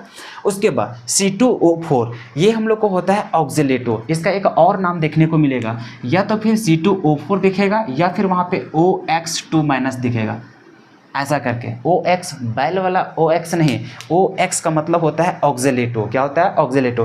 कभी कभी फॉर्मूला लिख देगा या फिर कभी कभी उसका ये शॉर्टकट तरीका लिख देगा, जैसे EN लिखता था ना, और PY पैरिडीन के लिए PY और इथाइलिन डायमीन के लिए EN। उसी प्रकार से ऑक्जेलेटो के लिए फॉर्मूला लिख सकता है या फिर क्या लिख सकता है OX2- लिख सकता है। तो उसका मतलब भी समझ आइएगा, कभी भी C2O4 लिखा है इसका मतलब क्या होगा ऑक्जेलेटो, और उसके ऊपर चार्ज कितना होता है -2। तो आपको याद क्या करना है, कौन क्या कहलाता है और उसके ऊपर चार्ज कितना होता है, बस यही हम लोग को क्या करना है समझना है। उसके बाद CN को हम लोग जानते हैं साइनाइड, और उसी को जब उल्टा लिखते हैं N से उसको बोलते हैं आइसोसाइनाइड। अब यहाँ पर देखो कार्बन के ऊपर से -1 मतलब माइनस नेगेटिव चार्ज, और नाइट्रोजन के पास क्या होता है लोन पेयर। यहाँ पर भी कार्बन के पास नेगेटिव और यहाँ पर क्या है लोन पेयर। तो जब हम लोग को CN लिखा रहता है तो उस समय साइनाइडो बोलेंगे, मतलब यहाँ पे कौन डोनेट कर रहा है कार्बन। यहाँ पर भी दोनों डोनेट कर सकता है, नाइट्रोजन भी और कार्बन भी, लेकिन एक समय में एक ही डोनेट कर रहा है। अभी कौन डोनेट कर रहा है, जो पहले लिखा रहेगा। इस कंडीशन में कार्बन दे रहा है और इस कंडीशन में कौन दे रहा है नाइट्रोजन। क्लियर है यहाँ तक, चलो। तो ये जो लिस्ट है, ये लिस्ट को हम लोग को याद कर लेना है, क्योंकि इसी में जितना 15 को यहाँ पे लिखा है, 15 में से एक तो डिलीट ही कर दिए, 14 हो गया, 14 में से हैलोजन फैमिली को हटा ही दो, तो कुल मिलाकर के देखा जाएगा तो आपको सिर्फ और सिर्फ 6-7 को ही नाम क्या करना है, याद करना है। बाकी उसके ऊपर चार्ज क्या है ये सारा कुछ देख लीजिएगा। इतना अगर याद है तो कोऑर्डिनेशन कंपाउंड आपका पूरा चुटकी में बन जाएगा, हम बता रहे हैं, ठीक है। और यही चीज़ अगर आप कन्फ्यूज रहेंगे बार बार, देखो अब तो ये सोच के चलना कि आपके पास बोर्ड एग्जाम के लिए ज़्यादा समय है नहीं भाई, तो अभी से आपको क्या करना पड़ेगा, हार्ड वर्क करना पड़ेगा। जब मास्टर आपके लिए इतना मेहनत कर सकता है, हम क्यों आप लोग को पढ़ाते हैं। जो मेरा ऑफलाइन में बच्चे हैं उन लोग को पढ़ा करके छोड़ देते हैं, लेकिन हम चाह रहे हैं कि नहीं, हम लोग को जो झारखंड में जितने भी स्टूडेंट हैं जो पैसों की वजह से या फिर किसी भी कारणवश हम लोग को ऑफलाइन कोचिंग नहीं ज्वाइन कर पाते हैं, और उन लोग जैसे हम भी अपने टाइम में क्या करते थे, इसी प्रकार से यूट्यूब वगैरह में सर्च करते थे, लेकिन कहीं मिलता ही नहीं था, कोई टीचर अवेलेबल ही नहीं थे जो हम लोग को अच्छा से गाइडेंस दे सके, अच्छा मटेरियल प्रोवाइड कर सके। तो वही सब हम लोग को जो कमी लगा, वही सब हम अभी आप लोग को पूरा करना चाह रहे हैं कि जो हम लोग संकट देखे थे वो आप लोग को देखना ना पड़े, ठीक है। तो जब आप लोग के लिए टीचर इतना मेहनत कर रहे हैं तो आप भी अपने तरफ से कोशिश कीजिए कि हम जितना मेहनत कर रहे हैं उससे 2-3 गुना आप भी मेहनत कीजिए, ताकि हम दोनों मिल करके अपना जो रिजल्ट होगा उसको बेहतर सुधार सके। बात को समझ में आ रहा है ना। तो अब यहाँ पे अगर ये सब जो बता रहे हैं कि कैसे कैसे याद करना है, क्या हम लोग को याद करना है, कहाँ पर हम लोग को ज़्यादा फोकस करना है, फिर इसको इग्नोर करेंगे तो 2 महीना क्या, आपको 2 साल भी अगर दे दिया जाए तब भी आप रिजल्ट को बेहतर नहीं कर पाएंगे। लेकिन जो मेरे कहने के अनुसार अगर चलेंगे उसका 2 महीना क्या, इसी में अब ऐसा लगेगा कि आप साल भर का मेहनत कर लिए। समझ में आ रहा है ना। तो अगर इस प्रकार से फोकस करते हुए चलेंगे तो आपका रिजल्ट 100% मतलब अच्छा ही बनेगा, बता दे रहे हैं। तो ये समझ में आ गया कि कैसे कैसे हम लोग को याद करना है। सबसे पहले आज हम लोग सिर्फ और सिर्फ लिगेंड का क्लासिफिकेशन देखें, किसको क्या बोलते हैं, किस तरह से उसको कैटेगराइज किया गया है। उसके बाद अभी देखो कटायनिक मतलब कि हम लोग अनायनिक देख लिए, इतना ही पढ़ना है। उसके बाद हम लोग देखें क्या चीज़, हम लोग अभी देखने गए क्या चीज़, न्यूट्रल में 2 कंडीशन था जिसमें 7 वो नाम आ गया, क्लियर है।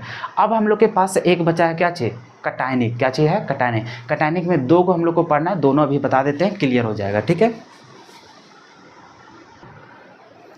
देखिए कटायनिक वाला उतना इंपॉर्टेंट है नहीं, ठीक है। कटायनिक वाला हम लोग को बहुत कम देखने को मिला, एकदम बोलो ना के मात्रा में। इसको अगर याद भी नहीं करेंगे तो भी कोई फ़र्क पड़ने वाला नहीं है। लेकिन हम तो यही बोलेंगे कि जब पढ़ना है भैया तो पढ़ लीजिए, क्योंकि क्या गारंटी कहीं अगर वैसा क्वेश्चन फंस गया तो। लेकिन पहले ही बता रहे हैं कि जितना हम लोग एग्जाम्पल को देखने वाला है ये सब बहुत ही ना के मात्रा, मतलब बोलो कि 0.111% हम लोग को यूज होने वाला है, ठीक है। तो बाकी हम लोग इसको अगर स्किप भी कर देंगे तो कोई दिक्कत नहीं है। कटायनिक लिगेंड अच्छा बोलते किसे हैं कि वैसा लिगेंड जिसके पास लोन पेयर हो और साथ ही साथ वहाँ पे क्या मौजूद हो, पॉजिटिव चार्ज मौजूद हो। तो हम लोग यहाँ पे देख रहे हैं, क्योंकि देखो लोन पेयर नहीं रहेगा तो हम लोग उसको लिगेंड ही क्यों बोलेंगे, बात समझ में आ रहा है। जब वो इलेक्ट्रॉन को डोनेट ही नहीं कर पाएगा तो उसको लिगेंड क्यों बोलेंगे। तो यहाँ पे लोन पेयर हम लोग सभी के पास दिखेगा, जैसे यहाँ पर भी नाइट्रोजन के पास दिखेगा और यहाँ पर भी हम लोग को देखने को मिलेगा। यहाँ पर तो हम लोग नाइट्रोजन के पास दिख ही रहा है। जब हम लोग को NH2 NH3 दिखेगा तो यहाँ पे प्लस चार्ज रहता है नाइट्रोजन के पास, और यहाँ पर एक लोन पेयर आता है तो इसको हम लोग क्या बोलते हैं, हाइड्रोजीनियम आयन बोलते हैं। क्या बोलते हैं, हाइड्रोजीनियम आयन बोलते हैं। उसके बाद NO2 के ऊपर पॉजिटिव चार्ज रहेगा तो देखो NO2 हम लोग देखें, NO2 नेगेटिव, NO2 प्लस भी होता है। अगर NO2 प्लस रहा तो उसको भी नाइट्रो ही बोलते हैं, लेकिन लास्ट में हम लोग को क्या लग जाता है, नियम लग जाता है, NIUM, तो इसको बोलते हैं नाइट्रोनियम। उसी तरह से NO हम लोग वहाँ पे देखे थे नाइट्रोसेल। क्या बोले थे, नाइट्रोसेल। अरे बोले थे कि नहीं बोले थे, जिसको हम लोग नाइट्रोसो जो बोलते थे उसको हम लोग मॉडिफाई करके हम लोग देखे थे न्यूट्रल वाला में क्या चीज, नाइट्रोसेल। तो उसी प्रकार से अभी देखो NO, लेकिन यहाँ पे हम लोग को क्या आ गया, पॉजिटिव। अगर पॉजिटिव चार्ज आ जाता है तो उस समय उसको बोलते हैं नाइट्रोसोनियम। क्या बोलते हैं, नाइट्रोसो। जैसे नाइट्रोसो तो होता था, लास्ट में हम लोग को क्या लगाना है, NIUM, इसलिए यहाँ देखो नाइट्रोसो, अरे लास्ट में क्या लगा हुआ है, नियम। तो अब हम लोग को ये जो 3 गो है पहले बता दे रहे हैं वो उतना इंपॉर्टेंट नहीं है, लेकिन फिर भी इसको देख लीजिएगा, ज़्यादा फोकस कीजिएगा न्यूट्रल और किसमें, अनायनिक में। क्लियर है यहाँ तक। न्यूट्रल और अनायनिक से ही हम लोग को पूरा, और आपका बोर्ड एग्जाम में भी जो पूछेगा वो अनायनिक और न्यूट्रल ही देखने को मिलेगा, कटायनिक देखने को एकदम नहीं मिलेगा। लेकिन फिर भी देख लीजिएगा, 3 वो एग्जाम्पल है, याद कर लीजिएगा, इसका हम लोग यूज नहीं के बराबर करने वाले हैं। क्लियर है।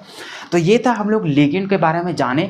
लिगेंड का ही यहाँ पे रोल है बहुत बड़ा। अगर लिगेंड के बारे में आपका कोई भी नॉलेज नहीं है कि वो कैसा होता है, उसका स्ट्रक्चर्स क्या होता है, उसके ऊपर लोन पेयर कहाँ रहता है, किसके ऊपर नेगेटिव चार्ज होता है, अगर ये सब का कंसेप्ट नहीं पता है तो एकदम आगे कुछ नहीं आपसे होने वाला है। तो सबसे पहले देखिए, अभी पढ़ाने का हम आगे और भी पढ़ा सकते हैं, ठीक है। जैसे अभी हम लोग को पढ़ना है डेंटिसिटी। क्या पढ़ना है? डेंटिसिटी, कि कोई भी लिगेंड कितना अपना लोन पेयर डोनेट कर सकता है। उसी से जब डेंटिसिटी को पढ़ लेंगे तब हम लोग पढ़ेंगे कोऑर्डिनेशन नंबर निकालना, और कोऑर्डिनेशन नंबर निकालना सीखेंगे, और उसी में हम लोग क्या कर देंगे, ऑक्सीडेशन स्टेट साथ साथ निकालते जाएंगे और कोऑर्डिनेशन नंबर। तो एक लेक्चर उसी के ऊपर हम लोग बनाएंगे, बहुत सारा क्वेश्चंस प्रैक्टिस करने वाले हैं। आप लोग को डीपीपी मिलेगा, उसी के माध्यम से आप भी क्वेश्चंस को वहाँ पे सॉल्व करेंगे, ठीक है।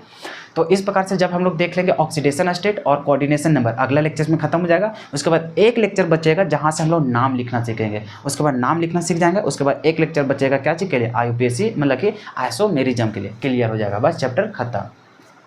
कितना आसान लगेगा, है कि नहीं। तो अभी हम लोग चाहें तो आगे भी पढ़ा सकते हैं, लेकिन ये सब याद करने के लिए टाइम भी चाहिए। तो कैसे याद करना है, किसको किसको याद करना है, हम लोग को ज़्यादा यहाँ पे कंटेंट पढ़ने की ज़रूरत नहीं है। हम लोग उतना ही पढ़ेंगे जितना हम लोग से पूरा काम बन जाए। देखिएगा ना, जितना भी हम लोग को NCERT में सवाल दिखने को मिलेगा वो सारा कुछ आप चुटकी में निकाल दीजिएगा। और बता दे रहे हैं, जैक बोर्ड हम लोग को कहीं भी बाहर से सवाल पूछने वाला नहीं है। अगर आप NCERT बुक को सॉल्व कर लिए, इसका मतलब उससे हट के एक भी सवाल वहाँ पर देखने को नहीं मिलेगा। बाकी हम तो हैं ही यहाँ पे एक्स्ट्रा सवाल यहाँ पे करवाते रहेंगे प्रैक्टिस के तौर पर। क्लियर है यहाँ तक? चलिए, तो उम्मीद है कि आज का लेक्चर आपको समझ में आया होगा, पीछे वाला भी आपको बहुत अच्छा तरीके से समझ में आया होगा, और ये एहसास हो रहा होगा कि जो आप पैसा दे करके इंस्टीट्यूट कॉलेज में जो पढ़ते थे वहाँ से कुछ ना कुछ तो यहाँ पे बेहतर जरूर मिल रहा होगा सीखने के लिए। पता नहीं सही मिल रहा है या नहीं मिल रहा है, आप कमेंट करके ज़रूर हमें बताने की प्रयास कीजिएगा कि सच में कुछ यहाँ पे इफेक्टिव मिल रहा है कि नहीं मिल रहा है, कुछ यहाँ पे अलग सीख रहे हैं कि नहीं सीख रहे हैं, केमिस्ट्री थोड़ा आसान लग रहा है कि नहीं लग रहा है। जो भी आपका रिस्पॉन्स होगा हम जरूर उसको देखेंगे, ठीक है, उसका रिप्लाई जरूर देंगे। बस आप लोग से एक ही रिक्वेस्ट रहेगा, जैसा कि हम यहाँ पर मेहनत कर रहे हैं वो भी फ्री ऑफ कॉस्ट, ठीक है। तो मेरा भी कुछ यहाँ पर इच्छा यही है कि हम ये जो फैमिली है, जैसे अभी बहुत कम स्टूडेंट को हम पढ़ा पा रहे हैं, तो आने वाले दिन में हम चाहते हैं कि एक बहुत ही बड़े मतलब लेवल में स्टूडेंट को पढ़ावे। तो वो तभी पॉसिबल होगा जब हमारे फैमिली एक बड़ा हो पाएगा। और ये बड़ा कब होगा, जब आप हमें सपोर्ट करेंगे। तो सपोर्ट करने के लिए बस आपसे यही अनुरोध रहेगा कि जितना से जितना ज़्यादा हो सके अपने दोस्तों के पास ज़रूर शेयर कीजिए। जितना पे आपके पास ग्रुप वगैरह हो जहाँ पे स्टूडेंट जुड़े हुए हो, तो उन लोग के पास शेयर कीजिए, ताकि वो भी यहाँ पे जुड़े और हमारा फैमिली थोड़ा बड़ा हो सके, और हम लोग का जो रिजल्ट होगा वो भी टॉप लेवल का देखने को मिले। हम अपनी तरफ से पूरी कोशिश करेंगे कि आपका रिजल्ट जितना से जितना ज़्यादा हो सके हम बेहतर बनाने के यहाँ पे पूरा प्रयास करेंगे, ठीक है। बस आप लोग सपोर्ट करते रहिए, इसी प्रकार का प्यार दिखाते रहिए, हम भी आपके लिए इतना मेहनत करते रहेंगे, ठीक है। यही उम्मीद के साथ यह लेक्चर्स को समाप्त करते हैं, फिर मिलते हैं हम लोग अगले वीडियो में। तब तक के लिए जय हिंद।